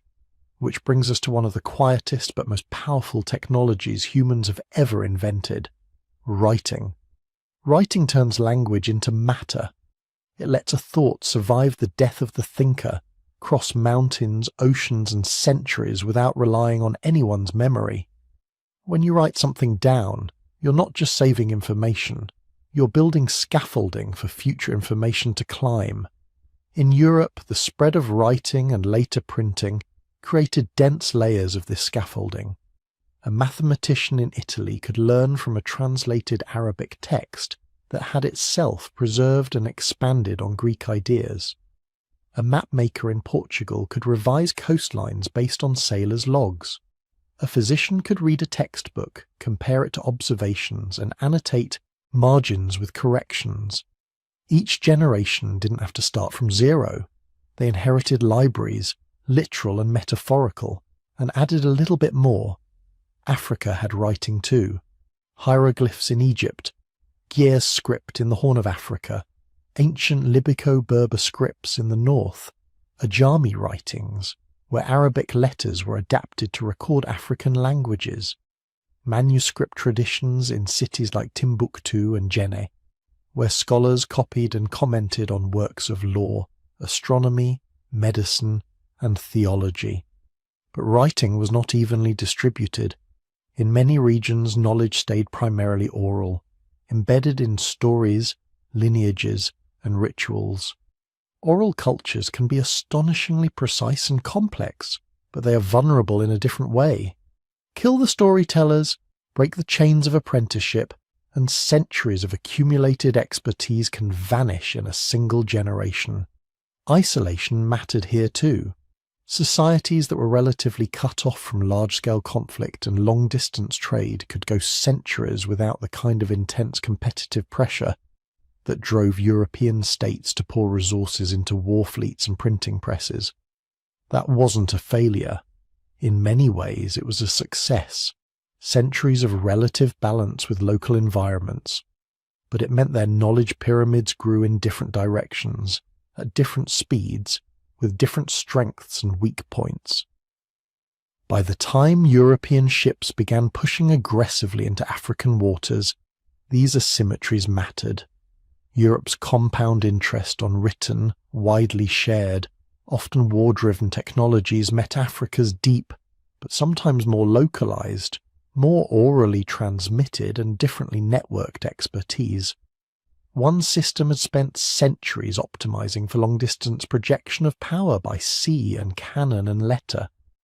The other had optimized for survival in some of the harshest disease environments on Earth, for regional trade, for intricate social and ecological balancing acts. Neither path was inevitable.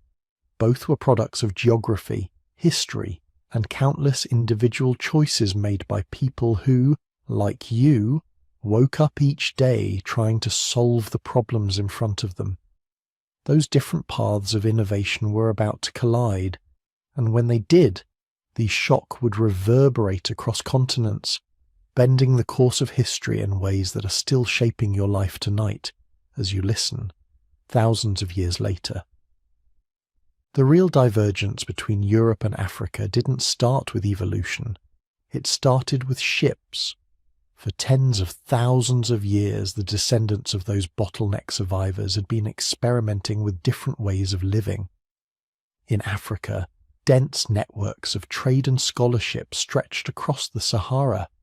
In Europe, states were slowly forming, fueled by a particular mix of animals, crops, and geography. By the time we reach the last 1,000 years, the differences are no longer about bone structure or brain size. They're about something much more fragile: timing. By sheer historical accident, European societies happened to hit a technological takeoff. Gunpowder weapons, ocean-going ships, metal cannons, improved financial systems, right around the same moment that African states were wrestling with their own internal pressures, climate shifts, and regional conflicts. The tiny geographic advantages Europe had been compounding quietly for millennia suddenly paid out all at once. Think of it like compound interest. Small early advantages in domesticable animals, in easily farmed grains, in densely packed farming communities had given Europe frequent disease epidemics, which sounds terrible, and was. But it also meant a population with more immunity to those diseases. Stable surpluses had allowed more specialists, more soldiers, more inventors. Metallurgy advanced, navigation advanced, gun-making advanced. By the 1400s and 1500s, some European societies were standing at the shoreline with caravels, cannons, and compasses. On the other side of those waters were African societies that were sophisticated, politically complex, and deeply connected to global trade, but that had not specialized in building long-range ocean militaries or mass-producing firearms. That mismatch would violently redirect history. At first, it didn't look like conquest. It looked like trade. European ships crept down the West African coast, stopping at established ports, negotiating with African rulers, buying gold, ivory, spices. But those same European states had a problem. Their newfound colonies in the Americas had land. They had sugar. They had tobacco. They had silver. What they didn't have was labour, at least not the kind they wanted to use. Indigenous populations were dying in horrifying numbers from diseases brought over from Europe and Africa, pathogens they had never encountered before. So, European merchants went looking for a brutal solution. They found it on the African coast. The transatlantic slave trade did not begin as a simple story of Europeans capturing Africans everywhere they went. It started as a series of deals between European traders and certain African elites who saw an opportunity to strengthen their own positions against regional rivals. Prisoners of war, people from enemy communities, those on the margins of social systems, these became commodities.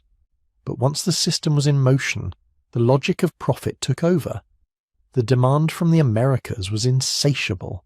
Sugar plantations needed more workers, mines needed more labour. European powers discovered that human beings could be treated as renewable raw material, so the trade intensified. For 4 centuries, between 12 and 15 million Africans were shipped across the Atlantic. That number doesn't count the millions more who died during raids, marches to the coast, or the Middle Passage itself, nor does it count the unborn generations that vanished before they were even conceived. Imagine a continent forced to bleed people decade after decade, century after century. Young men, young women, children, taken during their most productive years. Entire regions destabilized as states shifted their economies from producing goods to producing captives. Warfare that had once been about land or honor or political disputes began to revolve around one goal: capturing human beings to sell to foreign ships. This is what historians mean when they talk about underdevelopment. It's not that Africa somehow failed to develop, it's that development was actively reversed, siphoned away. Skilled workers, farmers, artisans, metal workers vanished overseas. Political systems reoriented themselves around slave raiding and defense against raids. Communities fled inland, abandoning fertile coasts. Trust between neighbouring groups frayed, replaced with suspicion and fear. Long-distance trade networks that had once carried gold and learning now carried chains. The slave trade was not just a moral catastrophe, it was a demographic and economic weapon. At the same time, Europe was doing something else. Those same ships that carried enslaved Africans to the Americas came back loaded with silver, sugar, tobacco, cotton. These commodities poured into European economies. They funded banks, they funded factories, they funded research. The wealth extracted from African bodies and American land fueled Europe's industrial revolution. So when we ask why Europe industrialized first, we can't just point to coal and rivers and clever inventors. We also have to point to stolen labor. Generations of human beings who should have been farming their own soil, building their own cities, inventing for their own societies, were instead forced to work under a foreign whip on distant plantations. This is where the geography lottery and the animal question turn into something darker. European advantages in guns, ships, and germs didn't just shape their own fate, they let them forcibly rewrite other people's histories, and nowhere was that more obvious than in the next phase, full-blown colonialism. By the late 1800s, the transatlantic slave trade was officially ending, but European powers had discovered something they liked even more than enslaved people: land, rubber, gold, diamonds, copper, timber, palm oil, coffee, cocoa, ground nuts. Every resource that could be extracted from African soil became the target of a new scramble. Between 1884 and 1885, European leaders met in Berlin and, without a single African representative present, drew lines across a map of Africa. Lines that ignored languages, cultures, trade routes, and existing states. Lines that would become borders. This was the colonial interruption in its purest form. An entire continent's internal evolution frozen, then forced into new shapes to fit someone else's economy. Pre-colonial Africa had empires, kingdoms, republics, stateless societies, city-states. There were tax systems, legal systems, irrigation projects, universities like Timbuktu, trade routes connecting the forest to the desert to the Mediterranean and the Indian Ocean. These systems had problems, like all human systems do, but they were homegrown. They changed from within. Colonialism bulldozed that. European administrators dismantled or captured existing political structures and replaced them with indirect rule, direct rule, or settler governments designed with one overriding purpose: extraction. Railways were laid not to knit African economies together, but to move resources from mines and plantations to ports as efficiently as possible. Education, where it existed, was often shallow and aimed at producing low-level clerks, not inventors or industrialists. Factories that could have been built in Lagos or Accra or Kinshasa were instead built in Liverpool, Manchester and Marseille. Raw materials went out. Finished goods came in. African economies were locked into a one-way relationship where they supplied the basics and paid high prices for manufactured products made from their own resources. This wasn't a failure to industrialize. It was a deliberate prevention of industrialization. Local industries that might have competed with European products were often discouraged, blocked, or simply starved of credit and infrastructure. And colonization didn't just redraw borders and rewrite budgets, it reached deep into people's minds. For colonial rule to work, Europeans had to justify it, not just to themselves, but to the people they were ruling. They built an entire ideology around it. They invented stories about African backwardness, primitiveness, childlike minds. They pointed to the very poverty and political instability their own interventions had caused as proof that Africans were somehow unfit to govern themselves. It was a neat trick. Break a system, then claim the brokenness was original. Schools taught African children European histories and European heroes, while their own histories were dismissed as myth or savagery. Local languages were downgraded. European languages became the gateways to power. Christianity and Islam, already present in some regions, were now often wielded in ways that attacked existing spiritual systems, labeling them pagan or superstitious. Over time, this created what psychologists call internalized inferiority. When a child grows up seeing their culture treated as a joke, their language sidelined, their ancestors portrayed as lazy or stupid, it leaves marks. Even after the colonial flags came down, those marks didn't disappear overnight. They linger in how people see themselves, in what gets funded, in which histories are told in school and which are left out. And perhaps the most damaging narrative of all was the idea that European dominance represented some kind of natural destiny, that Europeans ruled because they were smarter, or more evolved, or inherently superior, that Africa was poor because Africans had done something wrong or failed to do something right. This is where our understanding of history gets twisted. If you zoom in on just the last 500 years, it can look like Europe was always ahead and Africa was always behind. But widen the lens and those assumptions fall apart. For most of human history, Africa was the centre of the story. It was where our species began, where some of the earliest complex societies arose, where vast trade networks and intellectual traditions flourished. The colonial interruption compressed centuries of violence, extraction, and imposed underdevelopment into a brief, intense period that completely reshaped the global map. Then, after the damage was done, people tried to explain the new inequality by pointing to skin colour, skull shape, or made-up categories of race. Biology was forced into the role of alibi. The truth is quieter and stranger and more unsettling. Europe didn't conquer the world because Europeans evolved into a different kind of human. They conquered it because geography, disease patterns, animal distribution, and historical accidents gave certain societies an early boost in agriculture and technology. That boost snowballed into ships, guns, and empires. Those empires ripped people from their homes, tore up existing systems, and redirected development so that wealth flowed in one direction for centuries.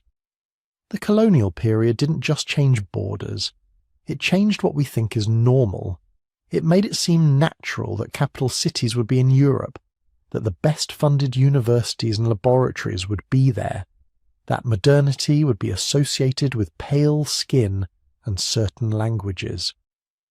It made it easy to forget that every human on Earth carries the same bottlenecked genes, the same ancient survival toolkit, the same capacity for intelligence and creativity. When you lie down tonight and think about why Europeans and Africans ended up with such different recent histories, it's tempting to imagine deep biological gulfs. But the real gulfs were carved by ships and whips, by borders drawn in foreign capitals, by laws written in unfamiliar languages, by a few centuries of violent redirection laid on top of 1,000,000 years of shared evolution. And even that is not the end of the story, because once colonial rule began to crumble in the 20th century, something else began to happen. New nations emerged, old cultures resurfaced, people started rewriting their histories, reclaiming their languages, challenging the myths that had been used to hold them down. To understand what those changes mean, and what our bodies really say about who we are, we have to look more closely at the physical differences we see today, not as hierarchies, but as footprints of adaptation to different environments. That's where we're going next. Picture two people asleep side by side. One has very dark skin, tightly coiled hair, long limbs. The other has very light skin, straight hair, a stockier build. If you froze that moment and showed it to someone from 200 years ago, they'd probably say you were looking at two different kinds of humans, two different races. But evolution tells a very different story. Not separate kinds, not higher and lower, just one species shaped in slightly different ways by different kinds of sunlight, different temperatures, different diseases, different foods. Adaptation, not hierarchy. Let's start with the most obvious difference our brains are trained to notice: skin color. Your skin is not a racial badge. It is a living biochemical compromise between two opposing dangers. On one side, the sun. Ultraviolet radiation, UV, is a kind of invisible damage. Too much of it shreds DNA, burns skin, and destroys a crucial nutrient called folate. Folate is vital for healthy pregnancies, sperm formation, and early fetal development. Lose too much folate, and birth defects, infertility, and miscarriages rise. For our ancestors living under brutal equatorial sun, that wasn't cosmetic. That was life and death. On the other side, the same sun, but now as a vitamin factory. Your skin needs UV to make vitamin D. Without enough vitamin D, bones soften, immune systems weaken, pregnancies get harder, and children's skeletons can twist and deform. For people living in places with weak sunlight, especially long winters with the sun low in the sky, every bit of UV was precious. So evolution did what it always does when it faces a trade-off. It tinkered. The solution was melanin. Melanin is not a label, it's a molecule. Tiny packets of natural sunscreen inside your skin cells. They absorb UV, scatter it, and protect the vulnerable machinery underneath. In places where the sun is fierce and almost directly overhead year-round, like much of tropical Africa, selection favoured more melanin. Darker skin acts like armour against UV overload. It protects folate, reduces skin cancer, and keeps the body's internal chemistry stable in a harsh light environment. In places where sunlight is weaker and more seasonal, like northern Europe, that same armour becomes a problem. Too much melanin blocks too much UV. The vitamin D factory shuts down. Bones suffer. Pregnancies become riskier. So in those regions, generation after generation, individuals with slightly lighter skin had a small advantage. They could harvest more UV, produce more vitamin D, and leave more children. Over thousands of years, that advantage added up, skin gradually lightened. But notice what's happening here. Evolution is not making a judgment. It's not saying dark is worse, light is better, or the reverse. It's doing math. How much UV is hitting your skin? How much folate do you need to protect? How much vitamin D can you afford to lose? Dark skin in the tropics is optimal. Light skin in the far north is also optimal. Intermediate shades in between are optimal for in-between places. If you move a dark-skinned population to Sweden for 1,000 generations, their descendants will likely evolve lighter skin.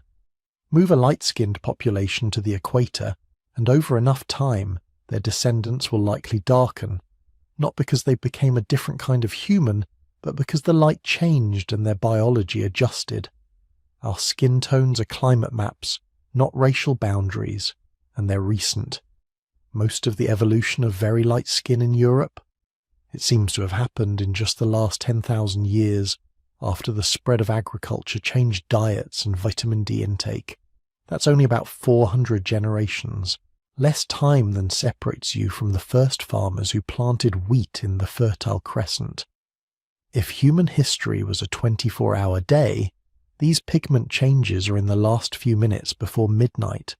Skin color looks deep and ancient, but in evolutionary time it's practically brand new. Now zoom out from skin and look at the whole body. Why do some populations tend to be taller and slimmer, with long arms and legs, while others are more compact and stocky? Biologists have noticed patterns here too, and they've given them names. Bergmann's rule and Allen's rule. Bergmann's rule says, in a species that lives across different climates, individuals in colder regions tend to have bulkier bodies, more mass relative to surface area. Individuals in hotter regions tend to have more slender bodies, less mass relative to surface area. Allen's rule goes even deeper. In cold climates, limbs, arms, legs, fingers, ears tend to be shorter. In hot climates, they tend to be longer. Why? It's all about heat. Your body is constantly trying to keep its core temperature within a narrow, safe range. Too much heat loss in the cold, you die. Too little cooling in the heat, you also die. A short, wide shape with a lot of volume and not much surface area loses heat slowly. Think polar bear. Or the stocky, barrel-chested bodies we often see in populations whose ancestors survived in freezing climates. A tall and narrow shape with long limbs has more surface area relative to its mass. It's like a radiator, great for dumping extra heat. Not so great when it's 20 degrees for months on end. Many equatorial African populations show exactly this pattern. Long legs, narrow hips, lean limbs, bodies tuned for shedding heat during long, hot days. Again, there's no value judgment here. If you dropped a tall, heat-adapted equatorial hunter-gatherer into Ice Age Europe with no clothes, they'd freeze. Drop a short, compact, cold-adapted human into the hottest days of the Sahel with no shade or water, and overheating would be deadly. The body shapes weren't designed for beauty or status. They were sculpted, millimetre by millimetre, for survival in specific temperatures. And like skin colour, these traits are flexible over time. You don't need millions of years for body proportions to shift. A few thousand years of consistent climate pressures, generation after generation, can tip the averages. Not in a clean, simple way. Evolution is messy, but strongly enough that the patterns become visible in bones and silhouettes. Yet for all these visible differences, skin, hair, noses, height, body shape, when geneticists look under the hood, something startling appears. We're almost unimaginably similar.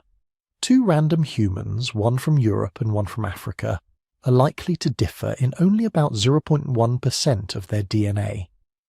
Out of 3 billion letters, maybe a few million vary.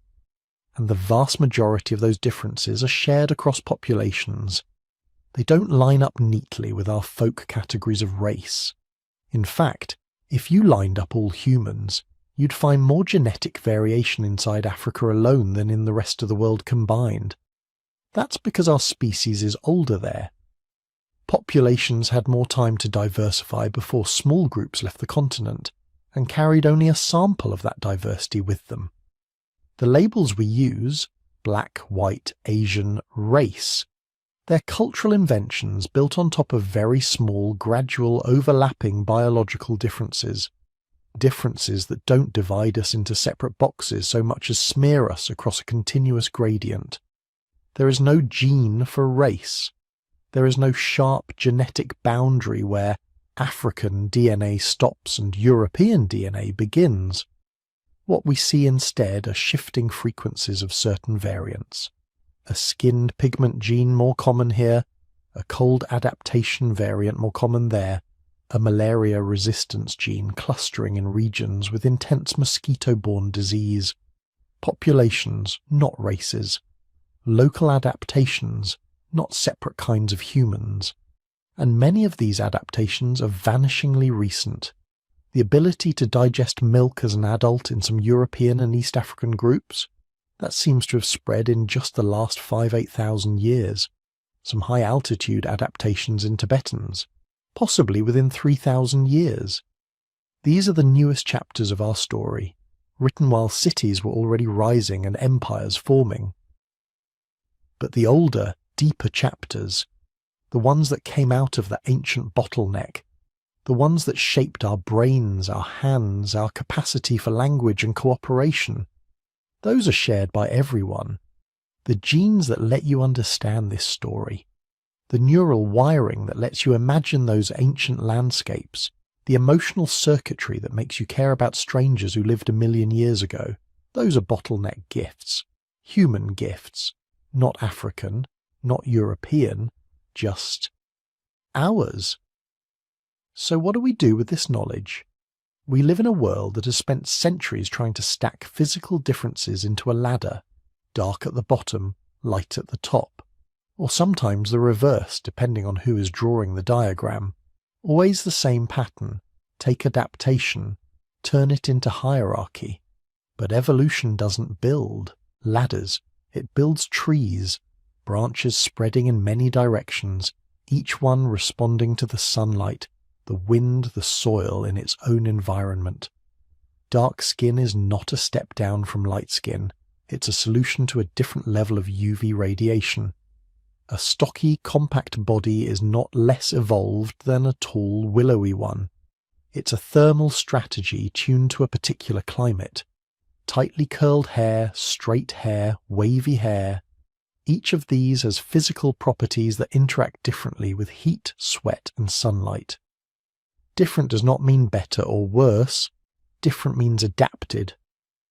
When you walk through a city and see a crowd of faces, brown, black, pale, freckled, you're not seeing separate kinds of people. You're seeing different answers to different environmental questions, all built on the same underlying blueprint. The same fused chromosome from that ancient bottleneck, the same capacity for language and memory and story. The same vulnerable brain that dreams, grieves, laughs and wonders. If you stripped away the skin, the hair, the superficial cues our social brains latch onto, it would be almost impossible to tell who came from which continent just by looking at their genes. The differences we've built entire social systems around are a thin, recent paint layer over a deep, shared foundation. Tonight, as you drift towards sleep, you live inside one of those adaptations. Your skin, your bones, your lungs, your blood, all of them carrying faint signatures of the places your ancestors endured, the deserts they crossed, the winters they survived, the diseases they outran, not to mark you as higher or lower, not to place you into a rigid biological caste, just to keep you alive in a particular patch of earth long enough to pass your genes and your stories forward. When we remember that, the old myths about race start to dissolve. What's left is stranger and more beautiful. A single, fragile species, shaped by different suns, walking different paths across the same small planet, not ranked, not separated, just adapted. So now, when you look at a map of the world, With Europe here, Africa there, Asia stretching off into the distance, you can see it a little differently. Not as a picture of advanced and backward places, but as a frozen snapshot of a very long experiment. An experiment run by climate, coastlines, mountain ranges, rivers, and invisible armies of germs. Some lands got wide temperate plains where wheat and barley could thrive. Others got deep tropical forests where yams and oil palms were king. Some regions had big, easily domesticated animals standing around in herds: horses, cattle, sheep, goats. Other regions had animals that were fast, nervous, too aggressive, or too few to ever be tamed. Some peoples lived in zones where diseases burned through populations again and again, quietly selecting for resistance over thousands of years. Others lived in colder climates where different threats shaped their bodies and their immune systems. The outcomes looked very different from the outside. Fortified cities and steel weapons in one place, complex oral traditions, herbal medicine, and deep ecological knowledge in another. Empires with writing and standing armies over here. Stateless societies with intricate kinship systems and consensus politics over there. To someone looking quickly, centuries later, it was easy to confuse earlier access to certain tools with greater human worth. But when you trace the story back, through the rise of agriculture, through the spread of animals and crops, through the invisible patterns of malaria and smallpox, back to the glacial pulses and shifting rain belts, back to that tiny population of survivors in Africa, you find something else entirely. You find that the real differences were never in human brains, or human hearts, or human potential. They were in the starting conditions. Who happened to live near wild wheat? Who happened to share a continent with domesticable herd mammals? Who happened to be on a landmass oriented east-west, where crops could spread along similar latitudes? Who happened to be born into a zone of brutal diseases that quietly built up immune defences over countless generations? Europeans did not become powerful because they were smarter. Africans did not remain largely non-industrial because they were less intelligent. Asians did not develop certain technologies first because they were more advanced. These are stories people told themselves later, to make conquest and inequality feel inevitable, even natural. The deeper story is colder and stranger, but also more hopeful. Every person alive today descends from the same tiny ancestral population that survived that ancient bottleneck. The same fused chromosome, the same basic neural wiring, the same capacities for language, curiosity, cooperation, cruelty, creativity, and care. Over the last few 100,000 years, different groups were pushed in different directions by climate, geography, and disease. Skin darkened or lightened. Bodies became stockier or leaner. Faces, hair, and height shifted. Immune systems specialized for local threats. But under all of that, the same blueprint remained. The same ability to invent tools when the world turned harsh. The same tendency to form families, tell stories, mourn the dead. The same drive to turn raw experience into knowledge and knowledge into power. When Europeans and Africans met in the last few centuries, it was not a meeting between superior and inferior peoples. It was a collision between societies with different geographic histories. One side armed with centuries of immunity to old world diseases, gunpowder, steel weapons, and large domesticated animals. The other side armed with deep environmental knowledge, resilient social networks, and cultural traditions that had solved different problems. History recorded the clash. It often ignored the context. Understanding that context matters now, because we live in a world still shaped by the aftershocks of those collisions. Inequalities that look like the result of culture or ability are often the long shadow of accidents, where continents broke, where rivers ran, which plants could be tamed, which diseases took hold. If we can see that clearly, if we can recognize that no population is inherently superior, that the differences we see are mostly the imprint of environment on a single, shared human nature, we gain something powerful. We gain the ability to tell a different story about ourselves, a story that doesn't excuse injustice, but also doesn't mystify it, a story that says, these hierarchies were built, they can be unbuilt. These gaps were created by history, they can be narrowed by choice. The same human flexibility that once adapted us to ice ages, tropical forests, high plateaus and desert coasts can now be turned towards something else. Building a future where the accident of where you're born matters less than what you're capable of, and where the knowledge of all civilizations is treated as a shared inheritance instead of a competition. So as you drift towards sleep, imagine the planet in the dark, city lights scattered across continents, villages, towns, farms, deserts, forests, ships at sea, billions of people with the same ancient bottleneck in their DNA, the same deep history written in their cells, the same astonishing capacity to learn, to remember, to change. Europeans, Africans, Asians, Pacific Islanders, indigenous peoples of the Americas and Australia.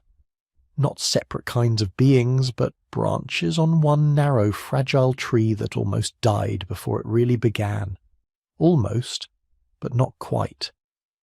If this journey through deep time and human history has kept you company tonight, you're invited to keep exploring.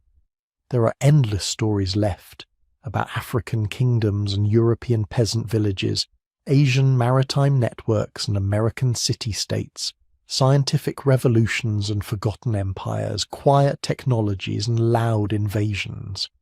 Every region has a rich, intricate past worth knowing. If you'd like to hear more of them, you can gently tap like on this video and subscribe so you don't miss the next story.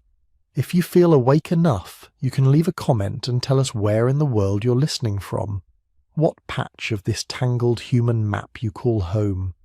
It's always fascinating to see how far these stories travel, and if you want to go a step further, you can choose to join our YouTube membership and support the channel directly.